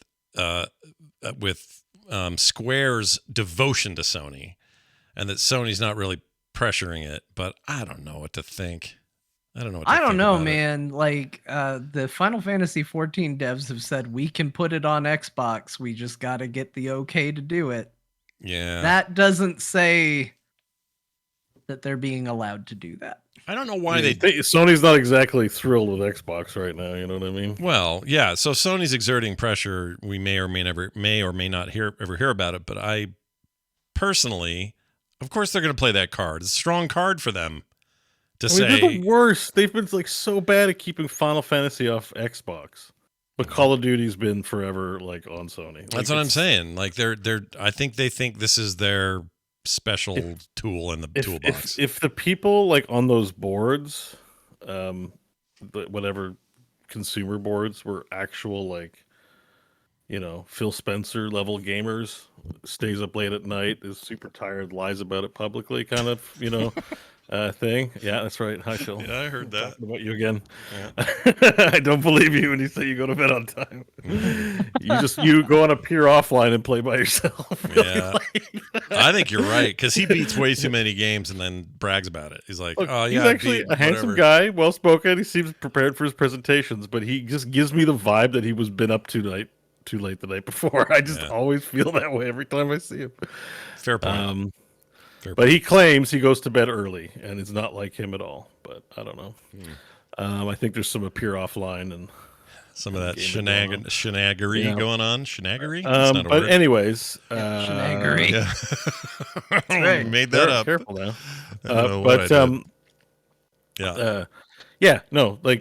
If it was actual gamers at these places that were like looking at this, like just wall to wall gamers, like think of gamers. It's like Shroud, Ninja, Pokimane, us. Sure. Are You we know- in that? you know? Are you putting us in that list? All right then. Yeah, whatever. Like the biggest, gamer people of note. We were doing antitrust stuff. We're like, we'd all be like, dude, you keep Final Fantasy off Xbox, like your life depends on it. And Call of Duty is always on PlayStation. Right. Like, request denied. Like, takes a day. Like, you'll save money on the lawyers you won't have to pay for the next months trying to argue the thing. Like, Yeah. I don't know. I wish they'd do it. I I just think almost it's put that in the news too, because that hornet's nest got stirred up again because apparently the PlayStation version of Redfall got canceled.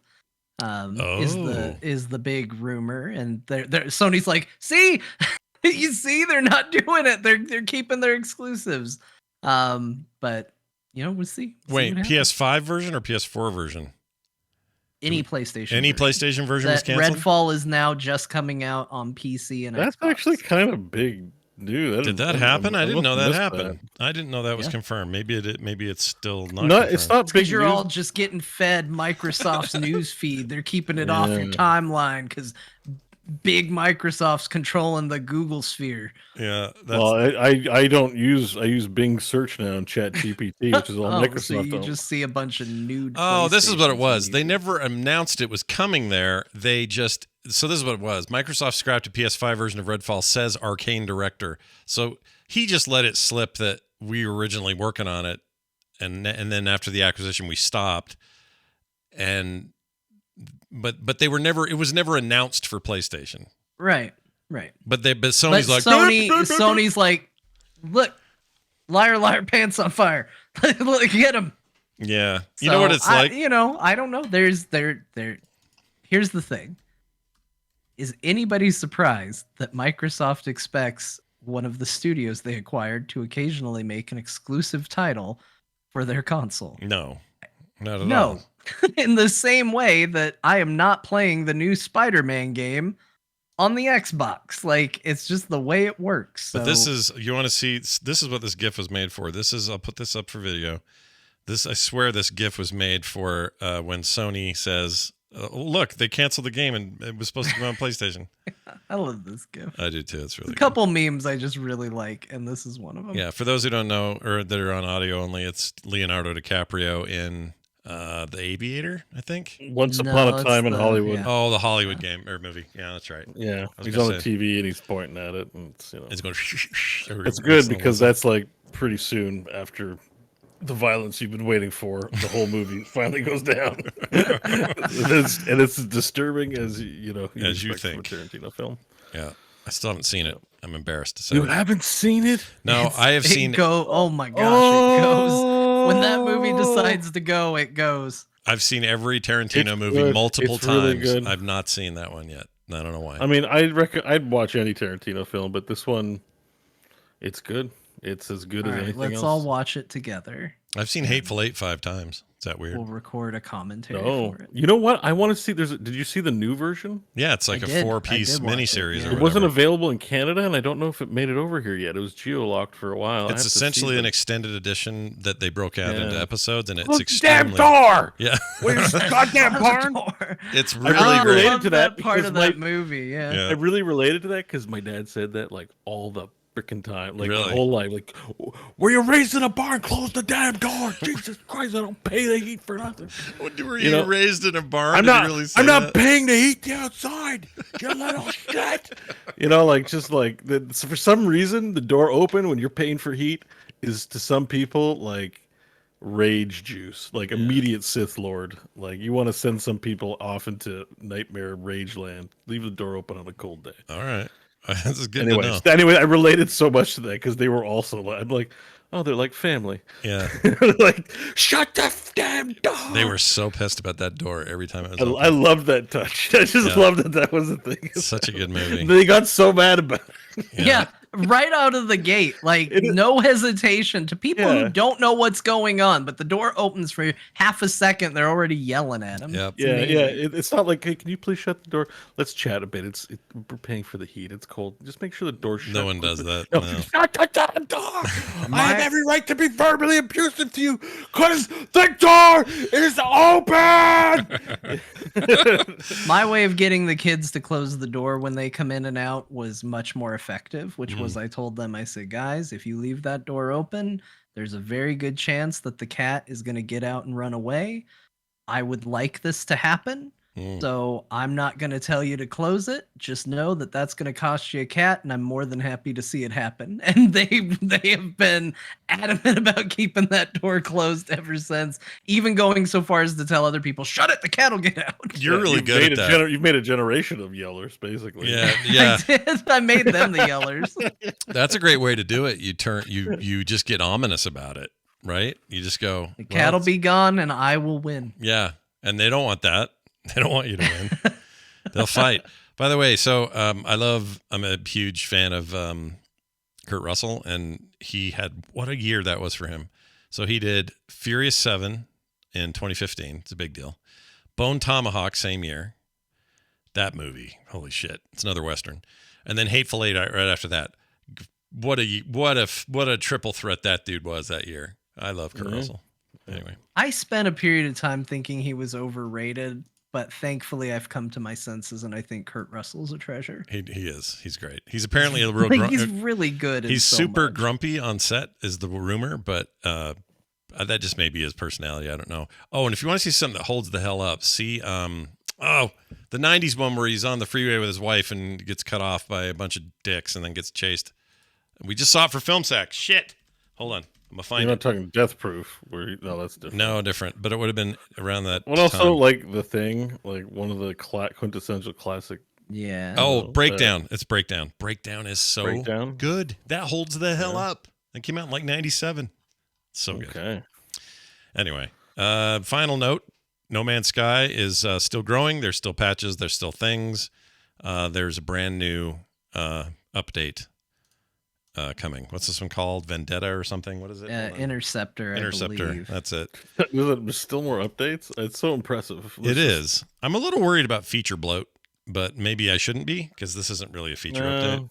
I don't know. They're adding like one ship at a time. I think we're still okay. Yeah. Like this does add a new ship, and I got to tell you, the ship looks freaking cool. Says you have it does one of my favorite new sci-fi things where it's like the whole thing in cases, and then it turns the viewer's screens that come on to make it look like it's a window. Oh yeah, so, that is cool. I love that sort of thing. I think the new ship looks cool.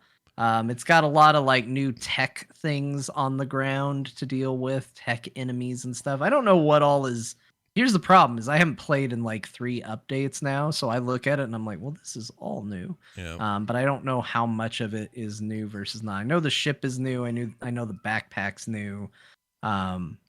But you know, so much of the stuff gets retouched every time. That's the new ship. Oh, that ship is badass. I think it looks really cool. Yeah, and it does the thing. It just locks you in the cockpit, and then it all like fades, and it's like, no, but it screams. Yeah, that looks really good. Is this a whole class of ship or just a ship?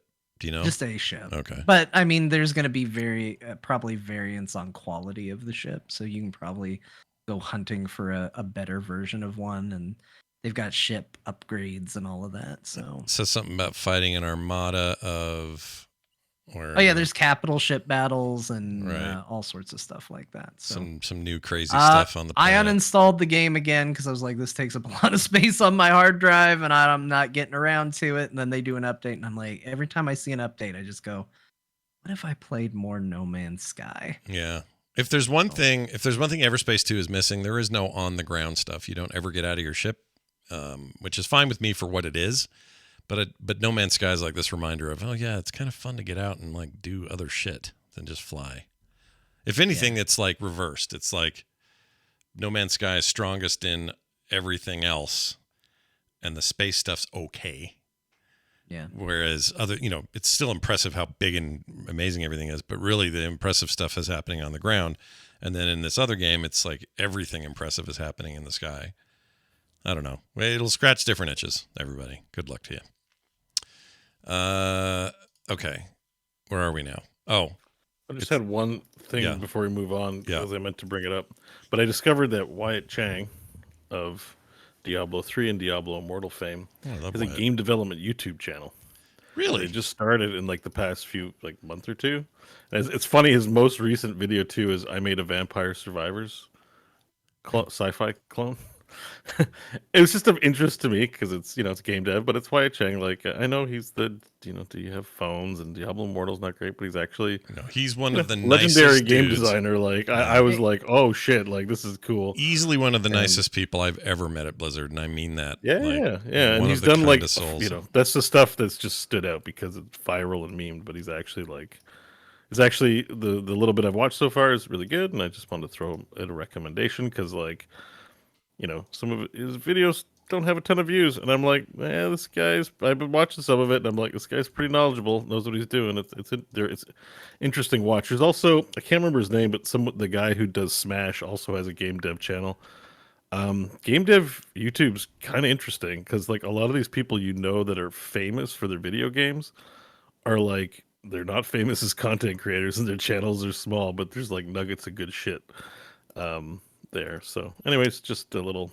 He basically he made Flappy Bird on ChatGPT for his latest video. Yeah, he's doing all kinds of little things. Yeah, crazy cool. That's great. I like Wyatt Chang a lot, and even though I will never hesitate to not make to make a "don't you people have phones" joke. It's done impossible. With love. It is not Diablo Immortal and the situation around its announcement is not his fault. No.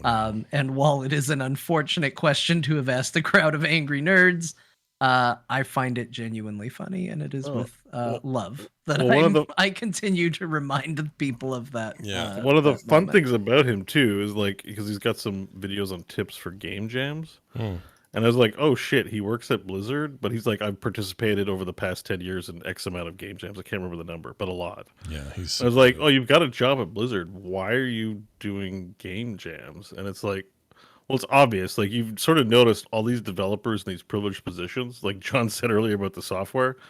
Those guys too are like, I could just do this on my own. And so this guy's like a pure, and I sort of respected that. I was like, and for those who don't know what a game jam is, basically some event will be organized where you'll have a weekend, let's say 3 days.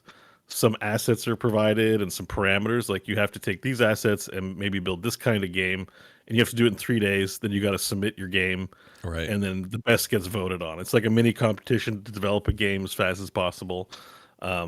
Some really cool shit has come out of those. Some really, and he's like, it's like going to a golf tournament on the weekend. So I was like, oh shit. So like, he's making Diablo more than Diablo, but he's like, I'm also going to do game jams on the weekend, and so he actually has a lot of insightful stuff to say. I look forward to more great content. And I just, anyways. Here's the good news: he listens to this show, so he'll hear us. Oh, that's awesome. Yeah. Well, hello. Yeah, hi, Wyatt. I like your YouTube channel, and it's. We promise we're not very very underviewed at the moment, and I want to do what I can to spread the love if anyone's interested in that. Yeah, stuff. he made this video. We're more players than developers here, but the thing I landed on now is he made from scratch, or in a weekend, I guess. So this goes to Bo's weekend development thing.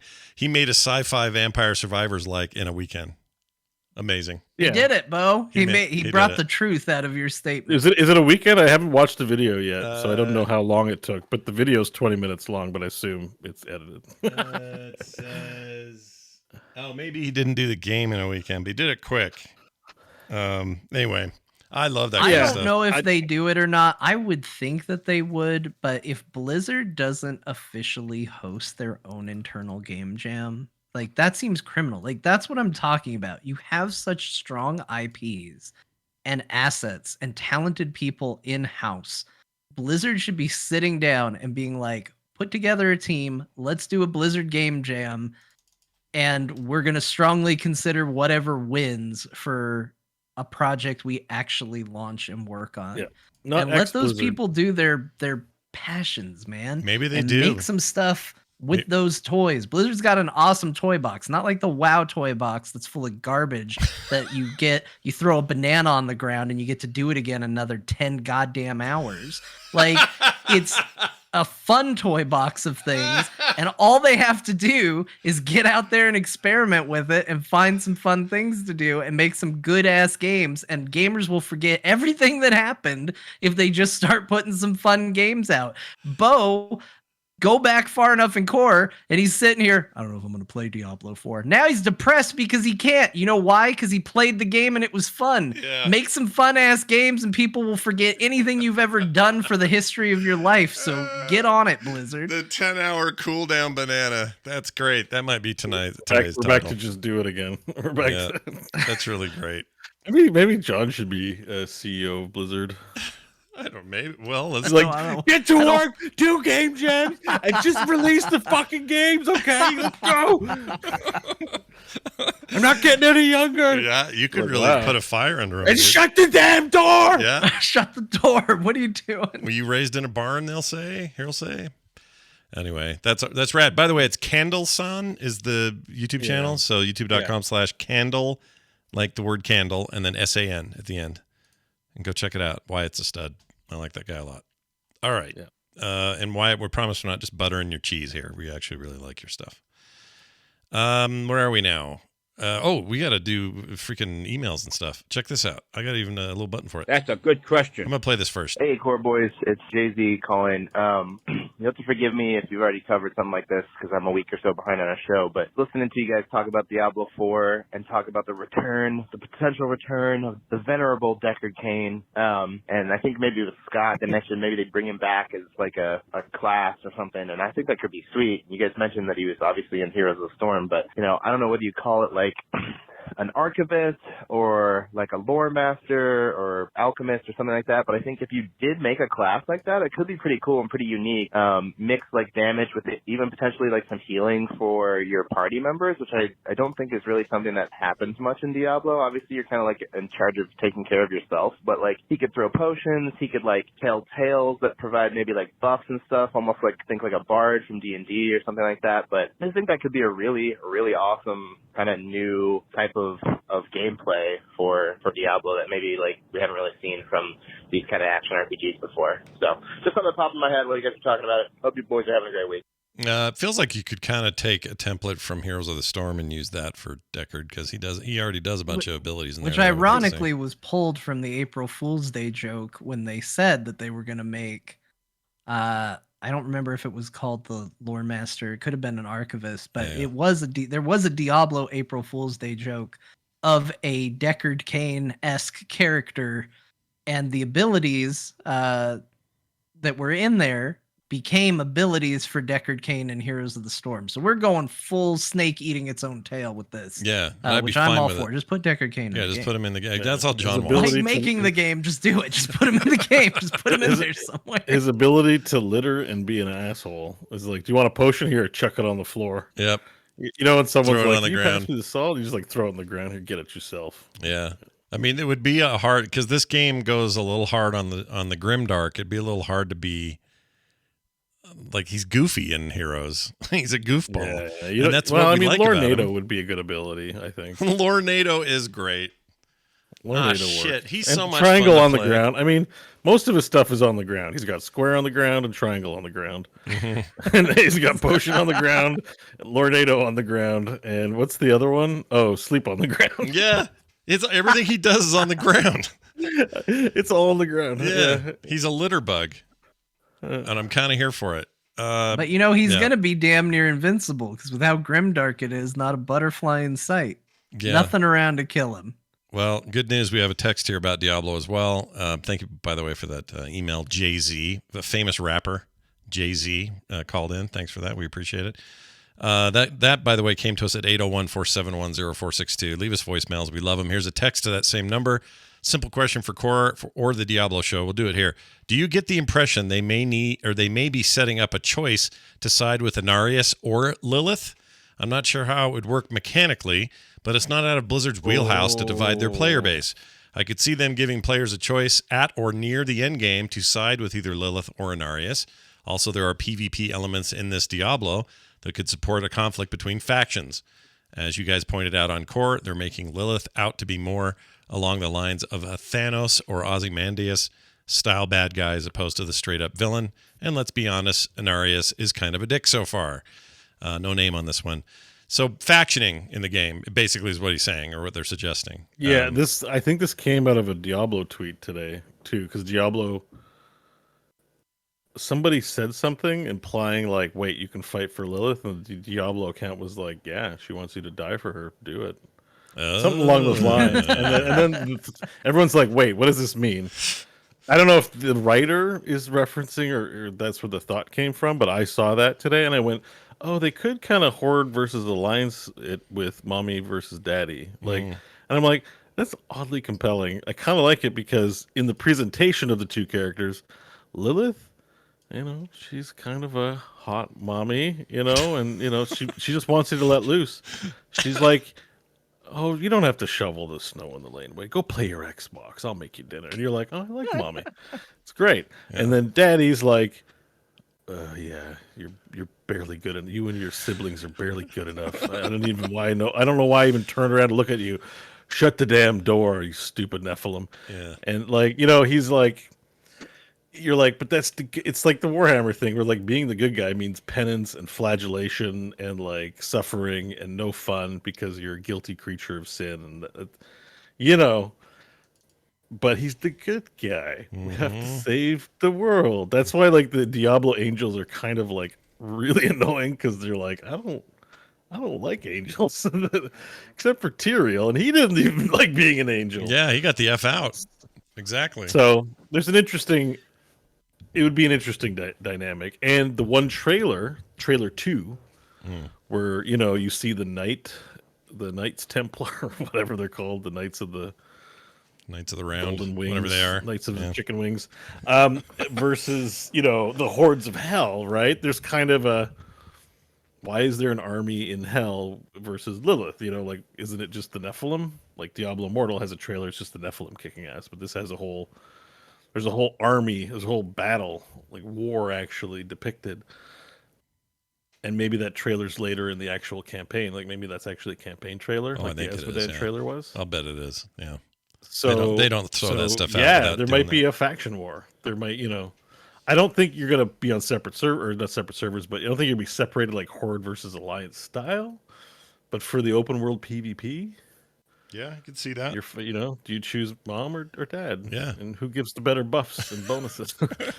Yeah. Which parent do you like more, and which buff did they give you for Christmas? I think if it's well implemented, I'll be into it. And if it's terrible, yeah, I mean, that's the thing. They got to do it well. They can't follow their previous track record of being like, yeah, pick. It's going to be interesting no matter what you pick. And then you go, well, I'm going to pick the interesting choice of Lilith.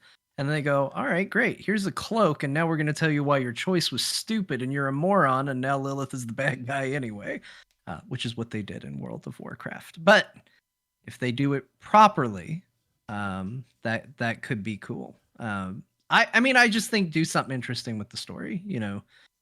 That's what I want to see. And I think, honestly, I think both sides are bad. I think that's probably going to be the direction the story goes. And that's kind of been the drum they've been beating since the beginning, or at least since Diablo 3, where we got to see more heaven stuff, where it's like, yeah, these guys are kind of just as bad as the demons. They're just kind of like sky demons. What did South Park say? It's a choice between a turd and a shit sandwich.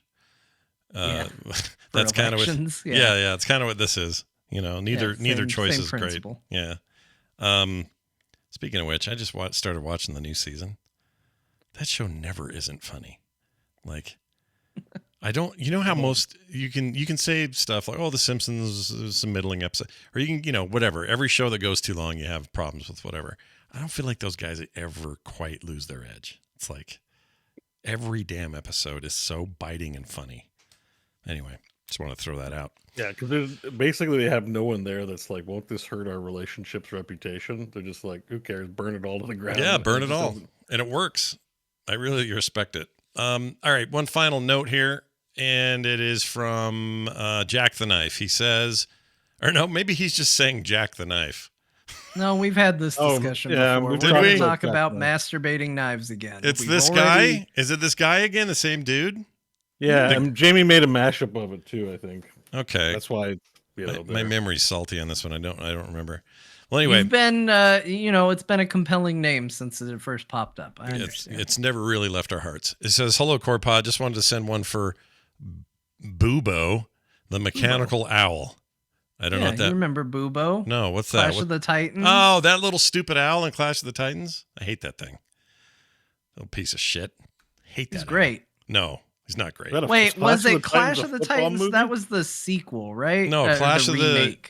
the remakes. What was the original? The original What was Clash Remember, of the it's Titans. Remember the Titans. No, that's the No, football that's game. a football movie. Or movie. No, Clash of the Titans came out in the 80s. Then they remade Clash of the Titans with dude from Blue People movie. And then The guy who was in every movie and then no movies. then no movies. Yeah. Bill Willingham. I don't know his name. Sam Worthington. Sam Worthington. Witherstone. I was close. Yeah, the original Clash of the Titans. It had boobs and and it's butts. actually kind of okay. And it had boobs and butts. And it was PG. And as a kid growing up then, that was amazing. It was amazing. And it had a mechanical owl. Yeah, it had a mechanical owl, but I didn't care because it had boobs and butts. And Harry Hamlin. And Rocky's coach. That was your boobs and butts movie. Yeah, because it had a scene where a lady was getting in and out of like a fancy Greek tub, and you could see her butt. And then there was a lady, I don't know why her boobs were out, but earlier in the movie their boobs were out. It's like ancient Greece. I feel like if you don't have nudity in your ancient Greece thing, you're like, you've just messed up. You've missed part of the point. Yeah, but it was great because it was PG, because we had PG-13 before that one, because it was like that's 81, true. 82. And my parents were like, PG, fine, go with your friends. And we were like, yeah, we heard it has boobs and butts. So we went. Anyway, he says this. Not only do I listen to the pre-show before the regular episode, meaning our show here, Core, I'll pause it when it hits the jingle play. I put a little jingle in the middle. It says, I'll pause it when it hits the jingle, play the regular episode, and then go back to the bonus to hear the post-show part. I'm not crazy. I'm just used to the way TMS does it. Jack the Knife. Yeah, on TMS, I do this thing where we vote. Everybody voted on it, but it's a big sandwich. So it's like pre-show, main show, and then a little tag at the end. Here, I break them out separately because one of them, the main show, is 3 hours long, sometimes longer. And the pre and post show are like 40 minutes total or something. And it just seems crazy to make a 4 hour. I mean, it just seems insane to me. So that's why I don't do it that way for No, this it one. makes sense. Yeah. Understandable. But that's Yeah, why I feel put the so jingle. bad for people that like our show and Critical Role come Friday. They're like, well, I know what I'm doing for the entire But workday. we're like the podcast version of Lasting Long in Bed, though, right? Like, Yeah. You know, because even it's Critical Role, they got like Sting 8 people. listens. They got 9 people. You know, they spread that heavy lifting around. You know, they got a big long break in the middle. Yeah. Look at us, man. We're like marathon runners. They Tantric pre-record now though. podcasting right They here. do all pre-recorded now. So when they're live on Twitch, they're actually not live. Yeah, but still, you know, they put in the hours. Let's give them credit. They but, do. you know. They do. And There's only 3 Liam of and I us. have talked about this. We've talked about how it's how hard it must, this very thing, how hard it must be to be a fan of that and a fan of this in the same week. And that's maybe all the content you can do. Like, how could you do? Yeah. I mean, that's insane. Yeah. How much more time do you have? So I don't know. Put us all on 3 times speed or I'll something. get you through the weekend. Yeah, maybe you listen fast. I mean, Which, remember, if a you lot ever of people, wanted to talk really, really fast just to see what it does to the people who listen to the show super fast and just think, oh my gosh, is this going to become something that they can't even Whoa, listen to what? because I'm talking so Can incredibly you fast? hear? John this is like your showing freaking, off. This John, is your and tongue twister skill and business. enunciation. Yeah, you're Like, good at that. I'm curious what that sounds like to people that listen on 2 times speed. Let me But try you're that real welcome for quick. that. Let me try that. But Hello, hang on. Carpart. I just wanted to send Bebo, the mechanical out, not to listen to the pre-show No. before. See, I can't do it. I can't do what you just did. You're out. Beep. You're out in like the 4th word. But no, what was I gonna say? Oh, I forgot. I don't know. Ah. That blew my mind, John. Blew my mind just I now. didn't know that was a skill, honestly. It's something I've always been You able have to it. do. You have Oh, a skill. You have a great way of threatening your kids about. Well, this is what I want to say, Scott. Like, a big part of your profession. It's not the only thing you do. Right? Right. The big part of your profession is recording the podcast. So you can't Right.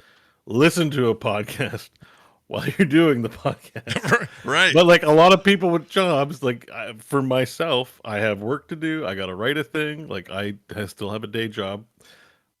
Podcast TMS goes in, whatever goes in. Talk. Sometimes it's just YouTube videos of people talking about science and stuff, like whatever. Sure. I got lots of time for that. Like it's Yeah. there's And a I lot of still people with listen to a lot bunch of time, shows, and but I 10 can't do hours it. isn't enough for them. They Right, need 40 hours a week. When so. I was doing one show back in like 2005, I felt like I was listening to podcasts like the rest of the day because I was so into it. This new medium, I was so excited about it. Now I That's how probably I listen to 4 was shows a interested. week. Yeah. Yeah. So, that's why it was so fun to go back and listen to this show as a listener the other day, because it was just like, oh, okay, these are different ears. It was fun. I really enjoyed it. And I think I got out of that why people dig the vibe on this show in particular.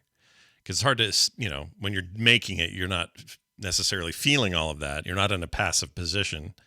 But when you put yourself in one and you listen to it sort of with those, with new ears, it's kind of like when you draw something. I do this all the time. I'll draw or paint something and I'll hate it. And I'll put it to the side and say, I'm done with that. I don't ever want to see it again. But then I'll look at it a year later and go, oh, it's all right. That was pretty good. Yeah, I should do more like that. Damn. There's nothing more fun than like finding an old sketchbook that's like a couple years old and just going, oh my gosh, Yeah. I'm a talented artist. It's Yeah. the only time you feel that way. You like look at it, you're like, oh my God, I'm good at this. And then you go, well, I should draw more. And then you start drawing, you go, why am I so bad at this? This is awful. Yeah, I agree. It's funny how that works, but well, this is great. I love this kind of feedback. Thank you guys for your texts. You can send them to 801-471-0462. Leave voicemails there too if you'd like, or you can email us, talktothecore@gmail.com. I want to thank a big list of new supporters, and to do that, I need to have music because this is a big one. So hold on a second. Let's do. shit. They're all our super friends. All right, here we go. And because they're our super friends, they get super shout outs. A bunch of people joined this week, like Chris Recker, Jared Gott, Jason Martin, Saboteur Sweden. Oh boy. That's a great name. I don't know what that means. Zarek Envy, Biofreeze, Mike O'Day. Oh, yeah. Yeah, Biofreeze is cool. Stan Kaminsky, John Kottner, Richard Yurkak. That's a cool name. Who's? Yurkak. What? Okay. Yeah, that's what Well, it says. I'm glad it's Remember, supporting it's a the pers- arts. It's a person's name before we go too deep. Yeah, into it the says last Yurkak, and I like it. I just thought Scott was talking to me for a minute. I apologize. John Kottner is the John name. Anyway, Lewis Casper, Tommy Hailgen, Dog Bean. one. Well, This hello. is- You know? I don't know why your mom named you that, but No, I don't either. I like it Or your though. dad. Theater Monkey, Elliot Frazier. Ooh, I know who Theater Monkey is. I think that's Joe. Joe, you're a stud. I get to see him in Las Vegas in a couple of weeks. Very excited about that. Anyway, thank you, Theater Monkey. Elliot Frazier and JT Westhughes. And Elliot might be Fraser. I'm still getting used to Brendan Fraser. My whole life I said Frazier. Probably because of Frazier. yeah, that's right. It would be Fraser, Yeah, it's annoying. not Frazier. I've been saying Frazier for as long as I've seen Encino Man. Do you think and- all the Frasers are mad at Kelsey Grammer for giving them like a lifetime of mispronounced last names? Maybe. Yeah. They're about to It's all reboot his his fault. show. If anyone Like, I'll mispronounced give his you Fraser, tossed salad and scrambled eggs. That's right. Take that. it all jerks. traces back to Kelsey. It's his fault. Yeah, and it's the his people who fault. wrote Cheers. Well, he married a porn star, so what do you expect? Just kidding. It's fine. Did he? Marry who you want. Yeah, he Oh. did Did for a he? while. For a while. Or he dated her or something? I don't remember. There's I mean, something look, going on. everybody's got to date and marry someone. It's fine. Yeah, it's But, fine. You know, They're it's people. just an interesting. I don't know why that was interesting. I didn't know anything about his personal life at They're all. people. whatsoever. There are people. They just have a really interesting story to tell. If Well, you're- the thing that makes it interesting is that he was so effective as playing Frasier. You assume that that's him, and Mm-hmm. then when you if the character Frasier married a porn star, you'd be like, what a wacky situation for this character to be in. Yeah. And I think I just associate that with him. Yeah. Well, it's fair. It's fair that you did. I think. Yeah. We're gonna get out of here. Before we do, though, just a reminder that Patreon group they know what's up because you're never gonna get ads. You get pre-show content every week, monthly benefits like artwork from me every month in the mail. We just unlocked that one in November, and we're We just catching up unlocked on it. another new one. Yep, and we have a brand new one we just unlocked which means a bonus episode from one of us. We're working on the. I think right now we're going to go Bo, me, John, and then rotate. But if you're listeners to Film Sack, you already know how this kind of works. We're going to do host solo shows once a month. You get a little special one out of us. So maybe John will do something about why Final Fantasy gives him such a boner. Or, There's a lot of reasons. Let me tell you, Final Fantasy is an attractive video game. That's right. Or maybe Bo will give you some deep, dark insights as to, why he feels the way he does about Diablo, or what it's like to make a game about pooping in a lake, or whatever it is. We don't know yet what these are going to be, but they're going to be from each of us. Every month you get one. And if you join right now, or is it a patron exclusive? Patron exclusive. Is it every week or every month? Once a month. So okay. Once a month, like in a month. This month, Bo will do it. April, May will be me. You'll be June, and so on. John will be the month of Diablo 4 coming out. Think of that. Think of that. This is exciting stuff. Yeah, and it's great. Well. And if you're just thinking, well, what if I'm not in yet? You get in now, you'll get it. Like even at the lowest possible level, you'll get it. Everybody will get it. So hop in. Be a part of the expanding growth of cool things we will give you if you join us at patreon.com/core show. frogpants.com/core. For everything else, we now pass the microphone to Grandma, who will catch us up on all the games we played. Well, the boys have been playing the video games this week, and so we're going to just go over them in case this shows a second screen experience for you. Here's what they played. Scott and John played Resident Evil 4 Remake. Scott and Bo played Everspace 2. Scott played Midnight Suns. He also played Arena Renovation. John played The Murder of Sonic the Hedgehog. Bo played Diablo 4 Depression, which he tried to cure with Darktide Valheim, more Darktide, Diablo 2 Remastered, D3, and etc. I don't know what the hell etc. is, but he played it, and it didn't cure the depression. Nope, it didn't work in the end. You never heard of etc. before? Who's the real winner this week? Depression. Depression always wins. Are you kidding? It's like the house. I don't care if you think you're going to win. The casino is going to win.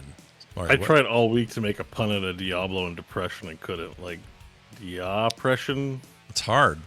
Depreshablo? Plus, it's hard because depression's a real thing and people suffer from it. It's hard, and so you have to like skirt around. You got to do what you got to do. Trying to find a video game to escape in is okay. Yeah, I agree. No, but I think it's more like withdrawal than depression. I think depression's probably. Oh, chat room's got it. D4pression. Tara's. Oh my god. Chat room Dynamite. He's always good. Withdrawblo is pretty good. Withdrawblo. It's so good. Oh man, I feel like such a terrible entertainer for not thinking of any of those things. Oh, that's great. Withdrawblo is pretty good. I think I like start Withdrawblo. Smoking pot again. I think. Wow. Well, that'll get you there until June, Bo, and it's legal up there, so yeah, it's all legal. It's all legal. Legal thing. I can put as much electric lettuce into my eyeballs as I want. That's right. That is going to do it for us. Go put some electric lettuce in your eyeballs. We'll be back next time with more. Until then, have a good week and be good. Bye now.